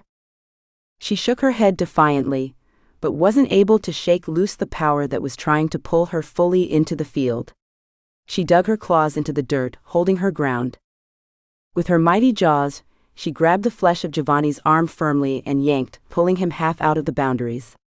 She tugged him further and further, until the buzzing sound had dissipated. She released his still limp body from her mighty jaws and stood over him, guarding, watching, waiting. Was the danger to him gone, now that he was out of the field of energy? Her head burned, her eyes felt as if they'd been seared. She shook her tiger head side to side to clear the pain. Isabel could see nothing. She was completely blind. Surrounded by darkness, she tried to open her eyes, only to find they were already open. Rubbing her eyes with her paws, she found nothing wrong. Great. Just great. What good were they? An unconscious shifter in his human form and a blind tigress. A blazing pain seared through her brain, originating behind her eyes, flowing throughout her skull. She pushed the pain away, trying to keep it from immobilizing her. She nuzzled Giovanni. He was still in his human form, still unmoving. Listening for his heartbeat, she could tell it was stronger than it had been a moment ago. And if they were attacked? What then? She'd stay vigilant, listening for any intruders. More than ever, she'd rely on her other heightened shifter senses. She'd scent an intruder or hear one. Then she'd use the same senses to defend Giovanni and herself. Now what? Now she'd wait until he recovered or until her sight returned. If it returned. Chapter 13. Isabel. The voice penetrated Isabel's blindness and a sleep-like fog she'd fallen into. A voice she knew too well, one from her younger days at the boarding school. Desideria? She said the name of the witch who'd been her and Anna's teacher. How are you talking to me in my sink? I thought only shifters could do that? No, Belle. Desideria's nickname for Isabel. Isabel opened her eyes. Still blind. We fell into a trap. I'm blind. I know. It won't last long. She listened for Giovanni's heartbeat, found it stable and unchanged. He was still out. Then what Desideria said struck home. You know? What about Giovanni? Wait, what are you doing here? He'll be fine. Just like your eyes. Just give it a little time. I'll be here to make sure nothing happens to either of you. But I have to leave when he awakens. He wouldn't take too kindly to another witch being here. Isabel was relieved that her friend and old school teacher was here, but she still had questions. Lots of them. Whose trap? What happened? What are you doing here? My sister told me to come. I thought you and Esmeralda had bad blood. Why is she? I don't understand. I am making things right with my sister by coming here. It's for her and her unborn child. What? Isabel hadn't picked up the scent or pulse of an unborn child in Esmeralda. Why couldn't I tell she was carrying a baby? Witches have ways of hiding, just as shifters do. Esmeralda wanted me to come here and make sure her traps didn't create problems. Why does she have traps set? That's a question for her. I agreed to come and make sure no Tiero came to any harm. Daisy, you can trust me. Whose baby is it? After a long pause, so long that Isabel wondered if Desideria had left, Isabel heard Desideria's sigh. It's a shifter's baby. That's all I will say. So why was Esmeralda so concerned about a Tiero coming to harm? Why would she care what happens to a shifter? Especially now that Esmeralda was being held captive by shifters. That's complicated. Isabel held her growl of frustration back. She was getting virtually no answers from Desideria. Okay, then how was it I managed to save Giovanni? Why am I not unconscious? I intervened. Too late to stop your sight from being taken, but not permanently. Will he be blind? What will happen to Esmeralda? No, he won't. As for Esme, she can take care of herself. And her baby. I need you to keep my visit here a secret from everyone. Even Anna. What you ask isn't easy. She's not only my sister. She's my best friend. Sure, it's easy. She kept her stonebound lover Cristiano from you for months. Damn it, Daisy was right, but Isabel still didn't like this. True. She did, she admitted reluctantly. Will you be around? No, it's best for a witch not to be on Tiero territory. Your formidable friend Giovanni does not take kindly to other types. He's not my friend. True. He's fated to be far more than that.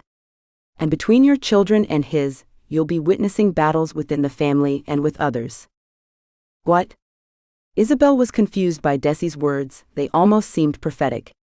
Where did you come by this information? What is this about? A groan came from Giovanni. I must go. Now, Daisy announced in their sync, before he finds me here. And with that she felt Desi's presence leave, and she was once more alone in the dark still and with an awakening Giovanni. Desi's words faded to the background as she felt Giovanni stirring and closed her eyes, feigning sleep. Chapter 14. Gio stirred, half asleep, half awake. The crickets were louder than usual tonight. Maybe he'd left his windows open. He stretched, feeling drained and yet for some reason feeling more complete than he ever had. His fingers were nestled in warm, thick fur. Fur. He opened his eyes, and with his keen shifter vision, saw Isabel's tigress next to him, curled around him. They were in the forest, and the memories flooded back, Isabel running away. Finding her. Walking with her while they hunted for. Then it returned, a white tigress. She said she'd seen a white tigress. How could that be? Then they'd been walking through the forest and he'd hit a trap. A witch's trap. Esmeralda. He cursed the witch in his mind. This had to be her trap. Why? Was she trying to hurt the Tiero family? He'd been more than fair with the trespassing, rule-breaking witch. He remembered a blinding blue light, losing strength while he lost his tiger. Definitely, a trap designed to take a shifter's animal away and weaken a shifter. He'd come close to death, of that he was sure. He studied Isabel's tigress profile. Majestic even while she slept. She'd stood guard over him. A sensation of emotions flared within him. She'd taken him out of the force field. Somehow she'd done it. And risked her own life clearly. They needed to get back to the villa. Isabel. He touched her shoulder gently. Isabel's tigress stirred, her eyes opening. She moved her head from side to side, making low growling noises. We need to get back to the villa, he said. She released a snarl, facing him but without actually focusing her eyes on him. He stood. Ready. Another snarl, but she didn't rise. Gio watched her confused. Was she picking up something he couldn't see or hear? Stretching, crunching, and popping sounds signaled her morphing into her human form. She reached her hands out toward him, but not touching him. Giovanni. He took her fingers into his grasp. What is it? He studied her face. Her brown eyes had a blue tint over them, as if she were wearing colored contacts. She was in one of the semi-formal dinner dresses he was sure the housekeeper had provided. Clearly she'd changed before she shifted. The dress was rumpled, giving away their misadventure in the forest. Giovanni, I can't see. That blue light. Nothing at all. Nothing. Damn it. Can you shift? She asked him. Not yet. Temporary after effects of the trap, probably. I'm sure I'll be able to shortly. It's not like my tiger's gone. He's still here with me. My sight should return soon. He wondered if she could be sure of that. If it doesn't, I'll have another job for Esmeralda. This had to have been one of her traps. There were no other witches in the area, were there? He felt he'd know if there were. Do you feel up to going to the villa? She licked at her lips. I'd rather wait a bit. If. Some hand-wringing. If you don't mind. He didn't want to be a target in the forest, but how could he refuse her, after she'd stayed and watched over him while he recovered? I don't mind. Hopefully nothing would come up. She lowered herself to the ground. My head's killing me. It feels like someone's driving pencils in my eyes. Gio held her, sat behind her, leaned her against his body. Rest. I'll keep an eye out. And hopefully, he could shift if he needed to. He'd never encountered such loyalty from someone who wasn't a part of the Tiero family or crew. He'd certainly not seen this from Vanessa. He pushed her away from his mind. Vanessa was a part of his past. He had a future to look forward to. He studied Isabel's profile, fierce, proud, and trustworthy. He hadn't counted on ever meeting a woman like her. Chapter 15. Isabel held her head, trying to make the searing pain dissipate. She couldn't. And she couldn't ignore it. But she didn't want it to rule her. She had to keep the pain at bay, at least until her sight returned. Until Giovanni was fully recovered. Everything was based on a series of untils. She concentrated on Giovanni's presence, on the fact that he wasn't dead or dying. She drew his scent deep into her lungs. His human scent that yielded hints of woodiness, cinnamon, and his tiger's essence. His scent was calming, like a soothing balm on shattered nerves. She was trying to hide the confusion of Desi's visit. Against her body, she felt Giovanni draw in a deep breath. "Thank you for saving me." "No thanks needed. You'd have done the same for me." "True.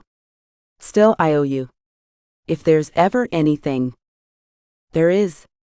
Her interruption was quick. This had preyed on her mind quite a bit. "Tell me about your..." Now what was she supposed to say? "Tell me about your dead wife." She couldn't say that. The children's mother. His breath hitched. Her tigress hearing picked it up as surely as if it were an alarm bell. He hesitated. She could hear it in his pulse, the way it became erratic. "Anything but that, Isabel." "Okay." She wasn't able to keep out the forlorn tone. She'd hoped she could crack his impenetrable shell.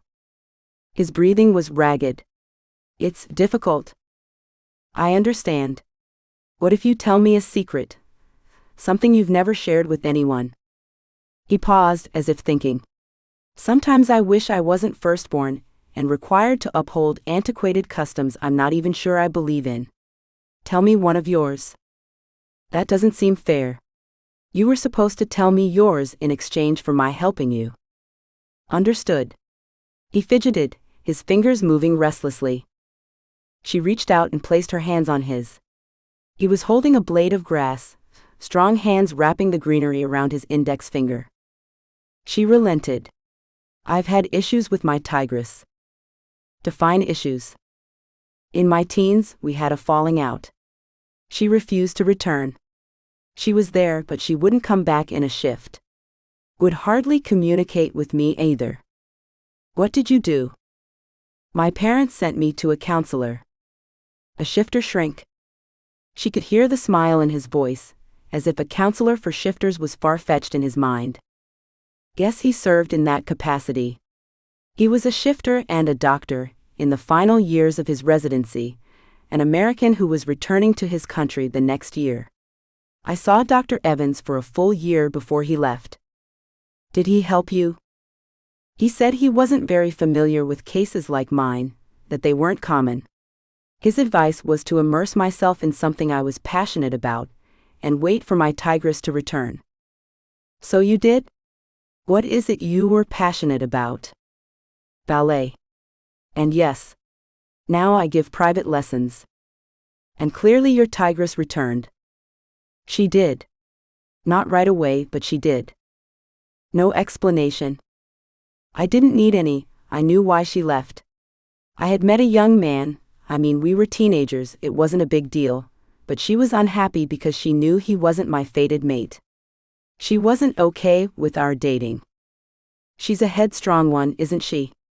He took her hand. "I can see where she gets it from." "Ha. You know it doesn't work that way." But she did appreciate the teasing tone and the levity. Thinking about the time without her tigress was unpleasant. She lowered her lids, then opened them slowly to see if there was a difference. Was that a glimmer of light she could see? She didn't want to get her hopes up. "Tell me about the tigress. You've seen her, right? Who is she?" Another breath hitch. He definitely knew something about the tigress. "It's..." He exhaled softly, but to her supernatural shifter hearing, she could tell it was laden with consternation. "You've seen her, right?" "Not exactly." He adjusted, moving slightly, repositioning her against his chest. "I think it's my children's mother, her tigress." "Like a ghost?" Isabel didn't want to ask something so naive. But what else could it be? Time for her to mind her own business. "That must be difficult," she murmured, allowing the subject to drop. She didn't need to be bringing up painful memories. Imhum. The sound of his agreement was drawn out and low, his heartbeat against her back was even, almost lulling. "Rest," he said.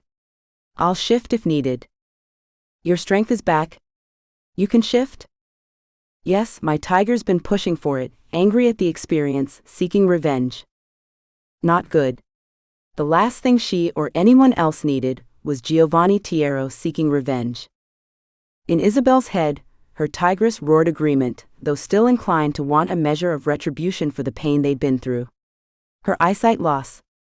Her head's aching had lessened, no longer searing its way across her brain. Now it was a throbbing, uncomfortable sensation. Chapter 16. Gio breathed Isabel in. His mate. He knew this now, with a certainty he'd never felt before. Not ever. Her scent infiltrated his system, coursing through his veins like it was his own life source. Her body, soft and curvy, with a layer of muscle beneath from her years of dancing. Softness over steel. Just the kind of woman who could put up with him. He knew he wasn't an easy man. Being easy was never an option for the firstborn of the Tiero family. It never had been. His own father had told him that repeatedly, as had his grandfather before him. He needed her to stay. But more than anything, his tiger argued, he needed her to want to stay with him. His headstrong, possessive ways would push them apart if he wasn't careful. In the darkness, her chest rose and fell with each of her sleeping breaths. He traced the beauty marks on her arms, reminding him of the patterns of the stars in the sky above. His superb shifter sight allowed him to pick out each one, speckles that he lingered over gently, enjoying the way she nuzzled backward, her body fitting perfectly against his. Mine. The thought resonated from his tiger, but was Gio's sentiment as well. His. She was all his. He'd never allow another to have her. Gio's tiger snarled in agreement. Gio wrapped his arms around her, leaned in, placed his lips against her temple, left them there while she rested. Isabel's brow furrowed, her eyelids fluttered. It was as if she was in a dream. I can't, she said with a low tone in her restless sleep. Can't what? He wondered. Her hands clenched into fists. She shook her head gently, then more fiercely. She growled, her tigress's voice merging with hers. The sound was low in the night, barely audible in the near-silent forest. Worried about her, Gio held her tightly and whispered to her, hoping to bring her out of her dream. Isabel, it's just a dream. Her eyelids flew open. The blue coloring was gone, and she was focusing on his face clearly. Giovanni. You can see? She nodded. It's Gio, please. Not Giovanni. You were having a bad dream, it seemed. What was it about? She paused, her eyes looking around as if trying to jar her memory. I don't know. You were talking in your sleep. Said that you couldn't. Couldn't what? A headshake. No idea. I can't remember. Chapter 17. Leaning against Gio, and feeling as if she belonged nowhere else on earth, Isabel's sight had returned. She tossed a tiny prayer of appreciation up, and thought of Desideria. Thankful she'd been there to let Isabel know there was hope when there'd seemed to be none, easing her fears when she'd been certain the blindness was permanent. She turned and studied Giovanni's face. Worry was etched in the lines and planes. Worry about me. There was something else there, and though she couldn't put a finger on what she saw, her inner tigress was making low, pleased chuffing sounds at Giovanni's tiger. Seemed as though her tigress was communicating with Giovanni's tiger without consulting with her. Not this again. The time of her tigress's non-communication with her had been difficult. Isabel thought they'd gotten past that, for the most part. Her tigress snarled at the lie Isabel had told, but didn't betray her. Yes, Isabel acknowledged. She lied. She'd lied to Giovanni. He'd asked what the dream was about, and she'd flat out lied. She'd had to. In her dream, Desideria and she had been sitting in the forest, talking. Desideria was just beginning to tell Isabel something, perhaps to warn her, when the elusive phantom white tigress had surged forward from the shadows in the trees. The tigress had snarled at Isabel and Daisy. And then the tigress had told her she was to stay away from Gio. It was strange because Isabel was in her human form, but had been able to hear in the tigress's sync. She couldn't tell Giovanni, Gio, he'd asked her to call him Gio. She couldn't tell Gio that Daisy had talked to her. That would spawn questions and more lies. She couldn't tell him about what the phantom tigress had said, because of even more questions. So what could she do? Nothing, other than tell him that she couldn't remember her dream. And she couldn't do what the other tigress wanted. She couldn't stay away from him. She sighed at the difficulty of her predicament. She turned around again and leaned into him.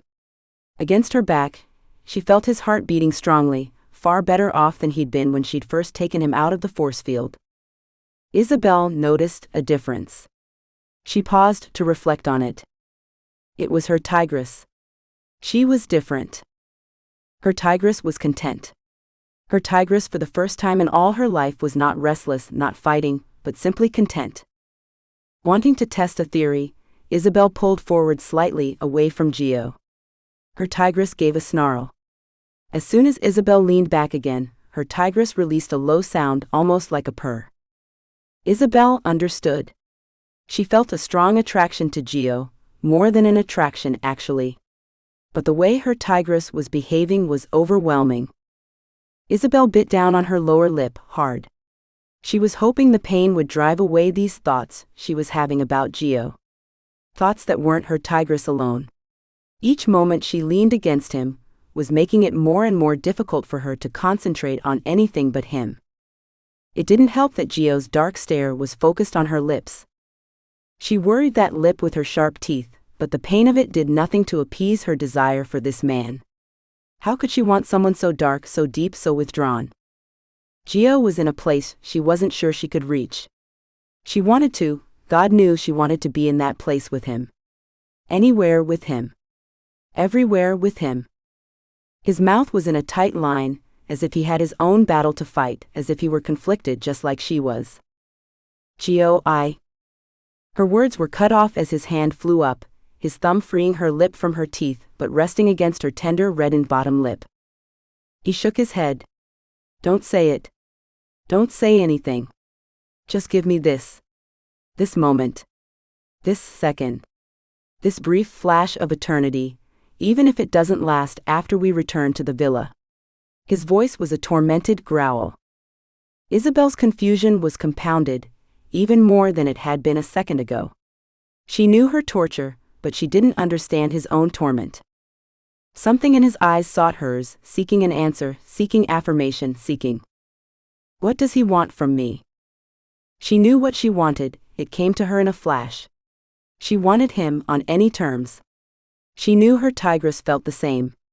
Maybe her tigress had passed the emotions on to her, though Isabel didn't think her tigress could do that. A tautness in the set of his jaw gave away the control that he was fighting to keep restrained. This moment, and any others you want. She let a breath out. Gio, they are all yours. Always. I won't lose a mate. I won't lose you. I won't have another taking you from me. She bit back a gasp. What was he insinuating? Anger flushed through her body. What? This time the interruption came in the form of his lips landing on hers. The hand on the back of her neck drew her in close, and gave her no option to pull away. A moan ripped from her very soul at the contact between them. Boldly she kissed him back, exploring the shape of his mouth, the curve of his lips, the touch of his tongue. Everything, all of him, it was pure alpha, pure male, and pure torture. The torment in his soul seared her own soul through their kiss. She took and gave, her tongue joining his in a primal dance that claimed their souls and joined their tigers.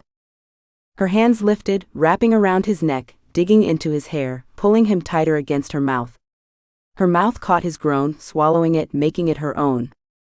A swirling tornado of emotions sucked them deeper and deeper into a kiss that made demands and sealed promises. Finally, what seemed like an eon later, they pulled apart, both panting. They sat, their bodies touching, their tigers merging, their souls communing until finally, both composed, Gio spoke. How is it I never met you when you've been in Rome? She smiled at the question, a logical one. I was at a boarding school in Switzerland, and then on to London. And your parents? Wouldn't I know them? My family is quite prevalent in Rome and Florence, though we aren't flashy. We prefer to be low-key. They traveled often until my father took ill. His business interests kept him on the road a lot. And he took ill. Gio paused, as if waiting for her to tell him more. Yes. And he arranged for a marriage between my sister and Bruno Virgo. Gio made a sound of disgust. Worthless scum. Agreed. You have no idea. Did he? He. It was as if he couldn't bring himself to say the words. He hasn't. He'll die a slow death first. Gio's words blanketed Isabel with a sense of security she'd never encountered before. So does your sister love this animal? Isabel hissed, releasing the sound between clenched teeth. God, no. No. No. She's actually in love with another, though I'm not sure she's completely ready to fully accept it. Gio cocked his head, traced tiny circles on her arm with his thumb. What's that about? She's in love with the one that Esmeralda is going to help her free, the lion shifter trapped in the wall. You've met him. This son of Marco Ricoletti. If you want to call meeting him while he's trapped in a wall as such. We conversed. The only way to communicate with him is in our shifted forms. I can't imagine how that must have been. Trapped in a wall. No contact, no one to touch, kiss, wrap his arms around. Gio pulled her closer, leaned his chin on her shoulder. His breath ticked the hair against her neck. She couldn't imagine how it must have been for Tino either. I could stay like this forever, you know, he whispered in her ear. Right here, with you against me. She understood completely what he meant. But we should get back. She nodded, unwilling to move away from him. I suppose we should. Chapter 18. Gio and Isabel's ordeal lasted the whole night. The following morning, walking through the forest, the dew still perched on leaves and branches, Gio and Isabel made their way back to his property. He held her hand as if they'd always been like this, always the two of them. Neither spoke, enjoying the quiet. Standing at the back veranda on his villa, Gio studied her face, his expression intent. Let's see where we go from here. Isabel paused, then said, let's. Gio. Tito exited the double door and joined them. Where have you been? You were gone all night. How are the children? Gio didn't address the question. They are fine. Sound asleep in their rooms. 3 guards on each. But you've had us worried. And you didn't even take your phone with you. You know better. Turn of events, Tito playing the older brother. Gio smothered a smile at his brother's protectiveness. He turned to Isabel. I've got some work to catch up on. See you at lunch. A late lunch with the children. Isabel nodded. Late lunch. What was she supposed to do until then? A shower wouldn't take that long. Neither would changing her clothing. And Isabel couldn't spend a few hours alone. She needed company. So she spent a few hours with Gio's children. Their innocence and sweetness kept her grounded and her mind off of matters that were troubling. Like witches, traps, phantom tigresses, and a widowed alpha who had stolen her heart. So hours later, she and the children made their way to the backyard, where they'd have a picnic lunch on the patio under the immaculate and ever-present garden of topiaries. Gio watched Isabel and his children approach, and it was as if this routine had been theirs forever. It was as if Isabel had forever been in his heart, in his tiger's heart, and in his life. Vela ran up to Gio, her face flushed and lips curved into a wide grin. Guess what? Just guess. What's that, little tigress? He pulled Vela into his arms, barely able to contain her, wriggling from excitement. He adored his little tiger shifter daughter, and wouldn't want the world to know she had him twisted around her pinky finger. He sat her in her seat, pushing the chair in, then held one out for Isabel, who took a spot, her scent fragrant from the shower, hair gleaming in the sunlight. Vittorio took a seat opposite Vela, to the right of Gio's chair. You don't need to hire a nanny. That's what. Gio glanced at Vittorio, who looked at his father and nodded. Vela's right. You don't need to. Gio made a show of taking his time to sit, arranging the napkin in his lap, then cocked his head to the side, wondering what his little ones had been up to. Is that right? And why not? Will you be caring for yourselves? Teaching yourselves? No. Vela shook her head vehemently. Isabel agreed to stay. Isabel had been lifting a glass of water to her lips. She lowered the glass. Wait. What? That's... You said you would. Vela pouted. True, Vittorio agreed. You did. I agreed to a visit, Isabel countered. Do not try to con me into being your nanny. Gio looked at his son. You're trying to con her. I'm going to be alpha one day, Vittorio announced. I don't need to con anyone.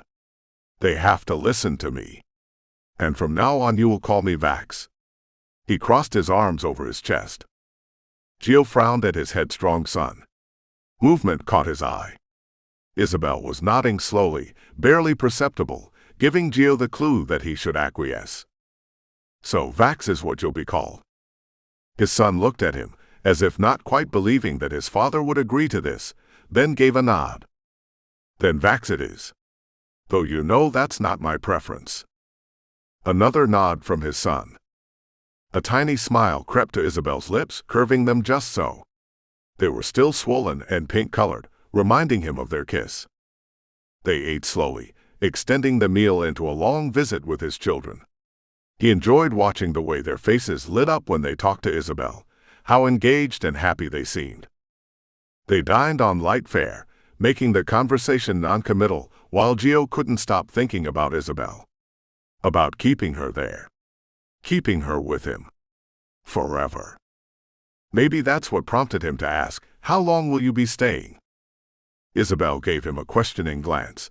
A hint of darkness behind her eyes flared into an amber glow as her tigress surfaced. Go with Uncle Tito. I'll come find you later, Gio told his children. He was due a day with them. They'd become strangers to him. He'd been so busy with Tiero corporate interests and shifter business. Tito took them by the hand, and they walked away. Let's take a walk. He led her to the garden in the back. Isabel walked next to him, her strides keeping up with his. For a long time they walked in silence, a comfortable serenity between them. Finally, Gio cleared his throat. So back to my unanswered question, he said. How long will you be staying? How long will my invitation be extended? Indefinitely. He nodded, remaining cool, though in his chest, his tiger roared with a pleasure that threatened to make Gio's head explode. I need to tell you something. Federico called. Your sister's attempt to save the stone-bound lion worked. They are on the way back. That's good. I'm sure that Anna's happy. Though I don't know how well this will sit with Bruno when he returns. Hopefully, Tino will have cleared out and left before Bruno does come back. There's been an issue. Isabel stopped walking. What sort of issue? Bruno walked in. Went nuclear on my men. They didn't know. They had to protect themselves, my brother, your sister. You mean he didn't make it? That's right. My team had to take him out. Isabel was hard-pressed to give a damn. Bruno had been a tyrannical bastard.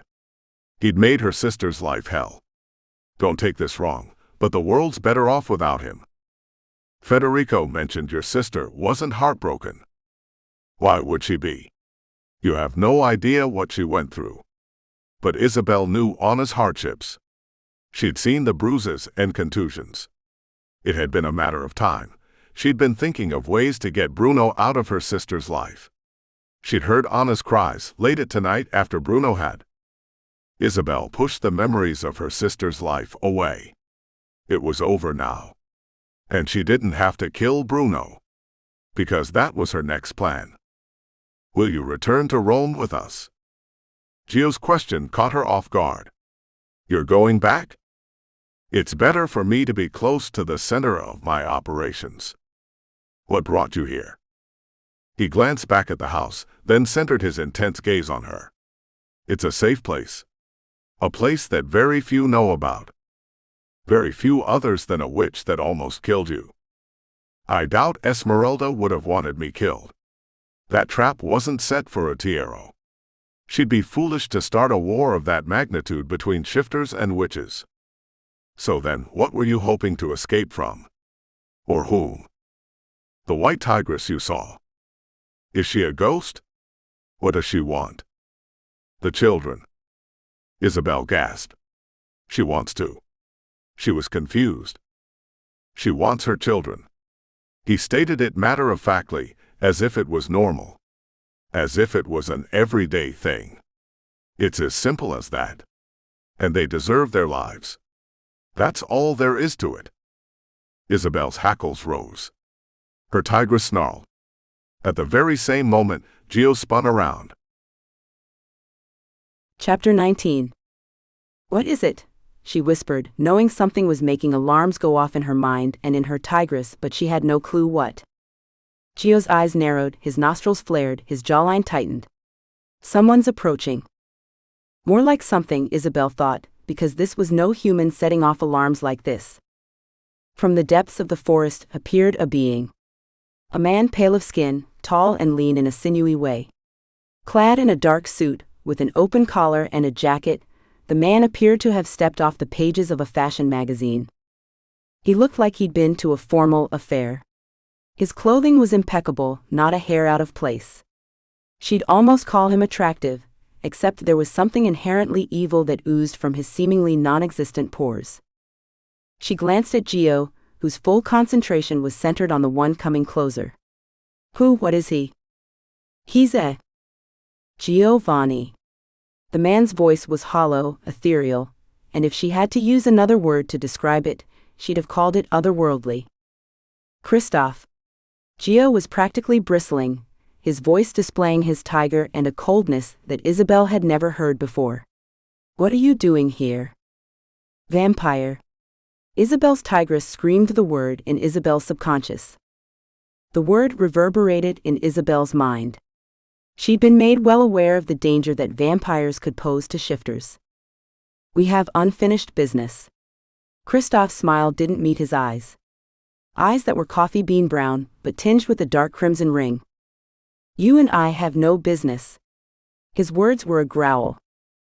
The tone in Gio's voice made Isabel tear her gaze away from Christophe. Gio had begun to morph. Beneath his human skin, she could see his tiger stripes making a presence. You can't take on a vampire, Isabel told Gio, hoping to get him to stop his shift so they could escape the vampire. Listen to her, she speaks wisdom, Christophe said in a mocking tone. Shift and go to the house, Isabel, Gio commanded. Yes, run, little white tigress. Run? Christophe gave Gio a smile that made Isabel's blood run cold. Do not worry, Gio. I have my own white tigress. Well, Christophe coughed twice, former white tigress. But then again, I guess you know that. Gio's snarl came from deep within his chest, so vivid it was vibrating in Isabel's body. Gio's shift was immediate. Within seconds, he was in his tiger form and pouncing toward the vampire. The vampire hissed, and with a speed that defied even Isabel's shifter sight, he was a blur as he moved, disappearing from Isabel's view. A nanosecond later, Isabel felt a cold gust of air against her neck. It was a windless day. Adrenaline-driven, she whirled around. Christophe laughed, standing so close to her that she smelled his breath. The scent of cloves permeated her senses. His breath was cold, not Arctic cold but cool, like the breeze that heralds winter and ushers autumn out. She backed up, shivering from more than just that cool breath. Her tigress roared in her mind. Quickly, before she could think to intervene, Gio surged forward, standing between her and Christophe. His tiger rose to its full height, his chest swollen, his muscles taut. Gio snarled a warning at the laughing vampire. Immediately, Isabel's tigress pushed for a shift, wresting control from Isabel. With a gush of power coursing through her, Isabel felt her muscles begin their excruciating transformation. Seconds later, she was in her tigress's body, facing the smirking vampire while Gio circled him menacingly. Isabel felt a push for a sink nudging against her mind. She accepted immediately. She felt another push, and she accepted again, wondering why the first time didn't work. "Gio," she exclaimed into the sink. "Not Gio." It was Desi's voice. "Who the hell?" This time it was Gio's voice. Isabel hadn't realized at the time that she'd accepted a sync with Gio and with Daisy. Isabel's tigress glanced about seeking Daisy. There Desideria was half hidden behind a tree. Gio circled the vampire, keeping a solid distance between himself and the Nightwalker, while at the same time setting himself up as a barrier to protect Isabel. That evil smirk still planted on his pale face, the vampire's malevolent gaze was fixated on Gio's tiger, ignoring Isabel. A flash of movement, a breeze stirring in his wake, the vampire zipped toward Gio. Isabel screamed. Desideria stepped forward into the open. The vampire froze. Gio stopped in his tracks. For a very still, very long moment, everything seemed frozen. No sound. No movement. Just a deathly quiet in an unmoving forest.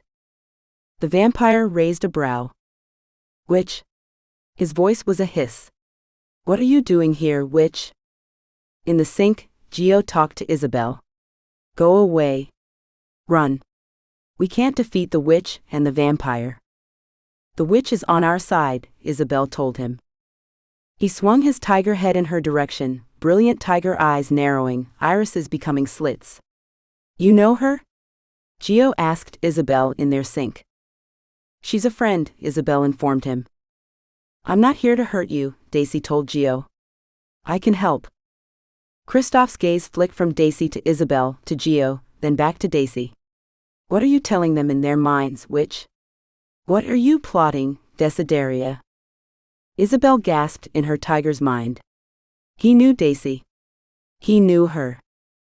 Kristoff took a step in Isabel's direction. Gio snarled, and planted himself even more firmly between Kristoff and Isabel.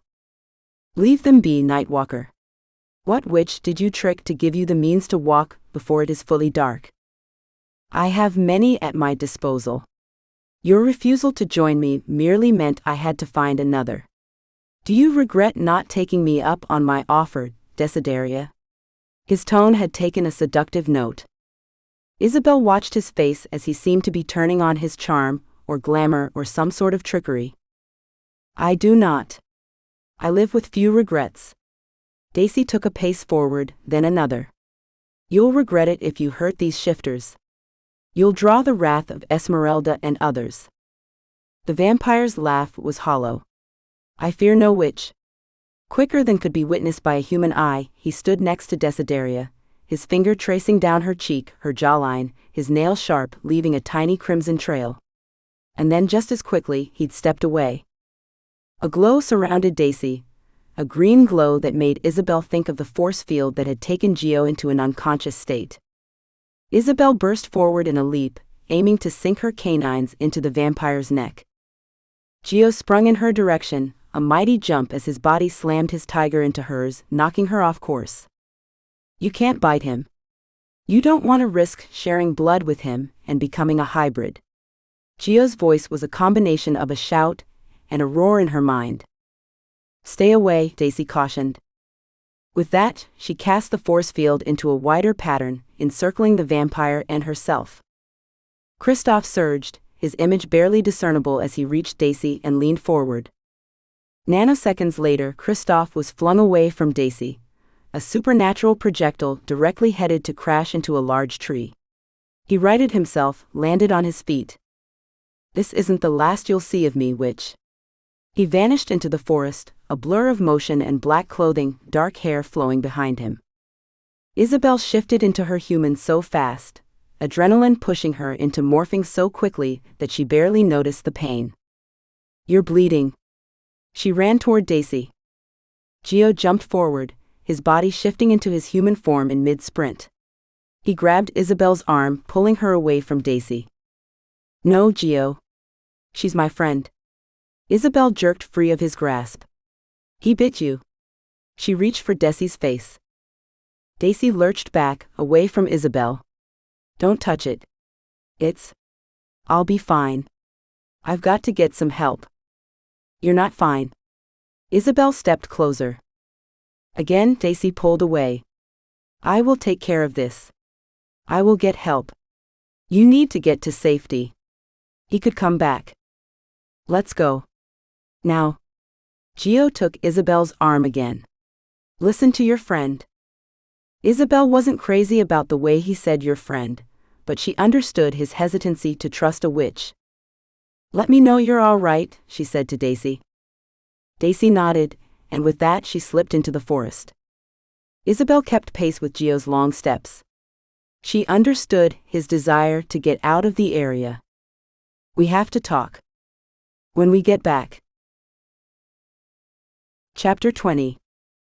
Gio and Isabel had no sooner arrived at the villa when Isabel pulled him aside, taking his hand and drawing him into the front sitting room. That talk? Yes, Gio agreed. We should. I have a question for you as well. Tito approached. Gio waved him away. Give us a few. Isabel took a deep breath. I have to know about their mother. Gio nodded. I understand. Vanessa fell victim to a vampire. That vampire. Christoph.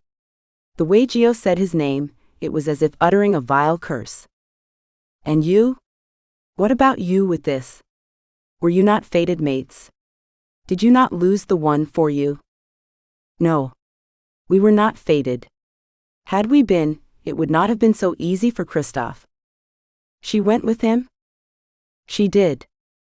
Isabel was crushed by the pain this must have caused Gio. Even if Vanessa hadn't been the one for him, she was the mother of his children. The set of his jaw dissuaded Isabel from asking anything more. This explained the hatred he had for Christoph. The vampire took his mate, his children's mother. Changed his life. And yet, he seemed to almost hate Vanessa. He didn't seem to be mourning a mate that he loved. And Isabel feared that the animosity occasionally could trickle down to the children. Why do you hate the name Vax? That was his mother's nickname for him. Ouch. She reflected on this, on how difficult it must be for the children as well as Gio. Don't be too hard on Vax and Vela, because it's clear you harbor ill will toward their mother. Gio didn't get to finish his sentence. Tito peeked his head in the room. Federico is back with the witch and Isabel's sister. Isabel jumped up. Thank goodness. She turned to Gio. But your question you never had a chance to ask. Go see your sister, do not fret over my question. There will be time later. But there was something in his eyes, a flash of gold, his tiger speaking to hers. Isabel nodded. Yes, there will be time later. Outside, Isabel wrapped her arms around her sister and her mother. You're okay. A tall man stepped forward with dark hair and eyes and broad shoulders. Isabel. Thank you for your role in this. Thank you. Isabel recognized his voice instantly, though she'd only talked to him while he was trapped in the wall. Tino. She hugged the man that gazed at her sister with adoration. Anna would never have to worry about cruelty from this lion shifter with the kind eyes. So much different than the bull shifter, Bruno Virgo. We shouldn't bother the Tiero family anymore, Mama said. Shall we return to Rome? Yes, Anna agreed with Mama. Get your things, Isabel. Gio stepped forward, held his hand out to Mama. Signora Valenti. I admired your husband. Thank you for everything, Signor Tiero. Their mother had a regal bearing, even in her wheelchair. And for the hospitality you've shown Isabel, while your team assisted Capriana and Cristiano. My pleasure. Gio turned the charm on. Mama blushed slightly. Isabel bit back a smile. She'd always known Gio was so much more than the arrogant alpha he portrayed himself to be. Gio continued, getting on one knee and looking Mama in the eye. I hope you'd consider being our guest for dinner this evening. Perhaps spending a few days of relaxation. Federico told me what happened at your home. My security team will handle the cleanup and are visiting with the council on your behalf. My home could be a good place to rest for a few days, until everything is settled. He rose to stand. Mama cleared her throat. Well, I don't know if we can stay. We need. And my situation? Esmeralda raised a sculpted red brow. I will personally see to yours, Gio assured the witch. Isabel turned to Gio. That question you had? Her words were a low whisper. His eyes gleamed and flashed his tiger's presence. Stay. His tone was firm, though not loud. Isabel smiled at his ways. Anyone on the outside would assume he was ordering her around, but she could see the need and desperation of his heart, soul, and tiger. I'm staying. Isabel planted her hands her hips. What do you mean you're staying? Mama waved to one of the Tiero security team to push her forward, closer to Isabel. A grin erupted on Gio's face. Isabel took Gio's hand, twined her fingers with his. It's not open to discussion. Please send my things. Mama's eyes narrowed, her gaze traveling between Gio and Isabel, then finally resting on Gio. Signor Tiero, let me reconsider my earlier answer. Perhaps a short visit. Maybe a day or two. Then I have to get back to Rome and sell that godforsaken villa that held all of us prisoner. Or maybe I'll have it razed and build something better on it. And maybe I can find out what's on my youngest daughter's mind while we enjoy your generous offer to stay for a spell. But we did not pack for a stay, Isabel's mother said. Don't worry. Isabel laughed. You will find anything you need here. Anna nodded in agreement, also laughing, clearly remembering the wide assortment of clothing the Tiero family kept on hand for visitors.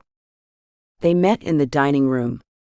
Isabel, Gio, Tito, Mama, Anna, and Cristiano, who insisted he be called Tino. Noticeably absent were the sleeping children, the witch Esmeralda, who said she'd eat in her room, and Federico, who said he wasn't hungry. After a light dinner filled with stories of Isabel and Anna's childhood, as well as Tito and Giovanni's, with a definite avoidance of the subjects of witches and vampires, the group dispersed, with Mama, Anna, and Cristiano heading toward guest quarters, assisted by the housekeeper. Isabel was poised to follow her family when Gio took her hand. Stay with me tonight. Chapter 21. Isabel had sat across from Gio the entire meal, but her tigress had been in charge of Isabel's emotions. She wanted Gio with such an urgency, she couldn't put the fork to her mouth. She couldn't concentrate on the conversation. She had one thing in her mind and one thing only. She wanted him to claim her to make her his while she laid claim to him. She wanted forever. She wanted Gio. Wanted him forever. And ever. When he'd suggested she go with him as her family went to the other wing, her tigress had leapt to accept, but there'd been no need. Isabel was already eager to be with her alpha. As soon as the door to his room closed, Isabel grabbed Gio by the collar and pulled him close. This woman was beyond sexy. His tiger roared for her tigress. He dropped his head, his breathing rapid, his pulse pounding in his veins, his desire a primitive beat that demanded he claim his mate. With every breath he took, he sucked in her breath, merging with his, her essence deep in his lungs, coursing through his body. She wet her lips, tongue darting from one corner of her full mouth to the other. The sight of that made him strain and his tiger roar. He gripped her tighter. She winced. He released her a bit, not letting her go, being careful not to hurt her. He looked into coal eyes with a gold fire behind them. Her lips parted slowly, as if in anticipation. Her breathing halted, as though she were holding it. His chest seized with desire. Gio pushed her backward against the door with his body, until he was holding her prisoner against his own body. He knew he should take it slow, but slow was the last thing he had in mind. Not now. Now that she'd shown him her passion. The world faded around him. The craving he had for her put them under a spotlight. Only Gio. Only Isabel. Just the two of them. Nothing else mattered. Wrapping his other hand around her neck, he pulled her close, until her nipples pressed against his body, insistent beads that begged for attention. His mouth took hers, claiming her, branding her, needing her. His demanding tongue parted her lips, plundering her mouth the way he wanted to do to every part of her body. He clenched his jaw muscles to fight back the urge to take her with his tiger's ferocity. Her nipples were hard, pressing against his chest, making him think of touching, licking, kissing, and many other things he wanted to do. Yearning pummeled at his soul with a fierceness he'd never felt before. He almost didn't recognize the groan that came out of his mouth. "I want you." He'd never wanted a woman like he wanted Isabel. Urgency colored his voice with a hoarseness that showcased his desire. Isabel locked eyes with him while he slid his hands under the neckline of her top, pulling it low on her shoulders, leaving her exposed to his heated gaze. He traced the lace of her bra, pulling on it with his fingertips, dragging it down closer and closer to the peak, begging to be touched. The scent of her desire rose, infiltrating his senses, taking control of his need. She pushed closer, her breasts pressing into his chest while she reached behind her back, and with a deft practice move she flicked the bra loose and shrugged it off. 2 full mounds with dark tips stood at attention, pebbled, ready for his mouth and hands. He cupped their fullness while he thumbed her nipples, tracing circles around the dusky flesh. Isabel released a moan, her head thrown back slightly. Lowering his head, Gio closed his mouth over one nipple. Her moan became louder, urging him to take her by the ass and pull her body firmly to his. His hardness pressed against her with insistence. Isabel's hands moved with a wildness that stunned him as she dropped her pants in haste. With one hand twisting and turning her nipple between his thumb and fingers, Gio's other hand dropped down over her stomach to her hip, making tiny circles above the waistband, tracing and teasing her velvet skin. With each second, the aroma of her arousal increased, infusing every fiber of his body. Isabel unbuttoned his pants, then tugged at his zipper and eased him out with a speed that fired his desire. She pushed him toward his bed, straddled him, pressing down on his erection, her moist panties the only barrier that kept him from the target he coveted. She squirmed. He groaned and pulled her against his hardness. The heat of her sex pressed on him, and her eyes were glued to his as she reached down and fingered the center of her panties, where the outline of her sex was clearly visible, lips deliciously defined. He couldn't take his eyes off her index finger as it traveled along her panties, teasing her mound. His finger joined hers, then replaced hers, moving back and forth with purpose. Isabel twitched when he hit the spot. She leaned back, enjoyment on her face, her hands behind her propping her up. He studied her voluptuousness, feasting on the sight of her. Isabel's body arched, her breasts thrust forward and her nipples dark and sexy against her full mounds. She rocked her hips on his hardness, pushing him to limits he couldn't stay away from if he'd wanted to. She pulled on the bow of her panty over one hip. The fabric gave, separating, allowing him to see the trimmed treasure she'd barely been able to hide behind the semi-sheer panties. Isabel grabbed his shoulders, her sex almost touching his cock, making it jerk in reaction. The heat of her sex teased his dick's sensitive head, making him painfully harder. She pressed down, spearing herself on his cock as he filled her. She gasped, and the sound of her exhilaration shot a burst of adrenaline and desire through Gio. Taking her shoulders, he pushed her down, his shaft buried deeply inside her. Her eyes flickered gold as her tigress responded to his tiger's desire. Isabel took him in deeper, her muscles flexing, tightening, teasing him, pulling him closer to a whirlpool that threatened to throw him over the edge. Grabbing her ass, he pushed her off, then lowered her back on, relishing the feel of her as her body sucked him back in, gliding against her juices and velvety flesh. Isabel panted, closing her eyes, caught up in the sensations that were flowing through her body. She rocked her hips, riding Gio, tilting and angling her body until she was feeling him strike every part of her. Gio raised her up, almost completely off, then he dropped her onto his shaft, plunging deeply, impaling her with a long stroke that pulled a low moan from her and pushed her to new heights. With a fierce groan, Gio moved them both and had her on all fours, ass up. He drove into her with a primal growl, then pulled her up, driving his teeth into her neck right above her shoulder. She climaxed, feeling him deeply inside her. Wave after wave took her to new heights, each one better than the one before. Mine. Always. Forever. His voice was gruff with emotions. Yes, she replied, her voice almost a growl, a sign her tigress was at the forefront. Gio's heat flowed inside Isabel as his bite delivered a different kind of heat throughout her body. I didn't ask if I could bond you. Gio's tone was even, not giving away any uncertainty if he even felt any. I would have said yes, Isabel responded. He'd bonded her in the middle of their passion. As they both climaxed, he'd bitten her neck and laid claim to her, marking her as his to all the shifter world. He'd not planned to give her a chance to leave him, but a part of him hoped she was willing. Encouragement coursed through him that she admitted she'd have said yes. You'll be with me forever, wherever I go. Unless you make it so I can't be, Isabel responded. A shiver ran over his flesh, a sense of doom drifted across the room, but he shoved it away. He wouldn't let anything drive them away. Ever. Epilogue.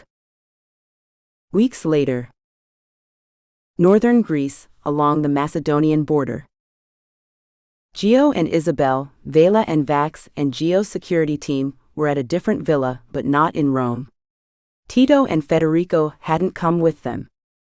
Gio had changed his mind about returning to the city for a while. He wanted to spend time as a family, away from interferences, so he took them to northern Greece close to the Macedonia border. In the denseness of the forests, far from anyone, the Tiero family was tight-knit and becoming closer. Isabel relished her time with Vax and Vela, and she'd taken on the role of caring for the little ones, a task she enjoyed. She wanted them to know how much she valued them, and that their place would never be in jeopardy within the Tiero family, though she and Gio would have children. And soon, she thought, as she felt her abdomen still hiding the fact she was carrying Gio's child. She'd been uncertain about how and when to tell the children, so she hadn't even told Gio yet. She'd hidden the scent of her pregnancy with Block, but knew that she couldn't keep the secret for much longer, because the little one would soon have an audible heartbeat to shift her hearing, even when it was still a tiny baby within her body. She stretched in bed, pushing the covers off. Her body felt like a furnace these days. She waited for a response from Gio, but got none. She switched subjects. Do you think we could stay here in northern Greece? I think it would be a good place to raise children. Children, huh? He turned that dark gaze her way, melting her heart the way it always did when her alpha looked at her. My hearing is better than most shifters even. I heard its pulse last night. A tiny whisper of a sound while you slept. He took her hand in his. It? She frowned at him, a tiny frown for ruining her surprise. The baby, Gio said with a smile. What shall we name him? She knew it was a boy. He raised a brow. Raphael. And call him Rafe? She'd always loved that nickname. Gio frowned, then his forehead smoothed out. We could. If that's what you want. Rafe? Isabel let the name roll off her tongue. Vax will make a great big brother. He'd better. Isabel allowed herself a small headshake. That's not the way to get Vax to work with you. He's too headstrong. Look at you saying that about him, when he's so much like you. Gio planted a small kiss on her forehead. Promise me you'll never leave me. Promise me you won't push me away. His dark gaze was unreadable. I would never want to push you away. You're my mate. The only one I want. Isabel touched her lips to his. Let's keep it that way. Gio placed his head on her abdomen, listening closely. I'm pinning hopes on him. You mean him and Vax? His eyes were almost obsidian. Vax is half Vanessa's also. Isabel studied him. I trust you to do the right thing. And she'd be there to do her best to temper the relationship between Gio and his intelligent, strong-willed son. As best she could. Gio kissed her stomach, then lifted and planted his lips on hers. I don't want to know what I'd ever do without you, he said into their kiss. Isabel lowered herself on the bed, brought him down next to her. Show me. Her voice was a growl. His tiger flashed silver in his eyes. His lips claimed hers. Thank you for listening. This has been a Shifters Forever Worlds book by L. Thorne. Stay tuned for more episodes. Don't forget to subscribe and to ring the bell to be notified of new releases.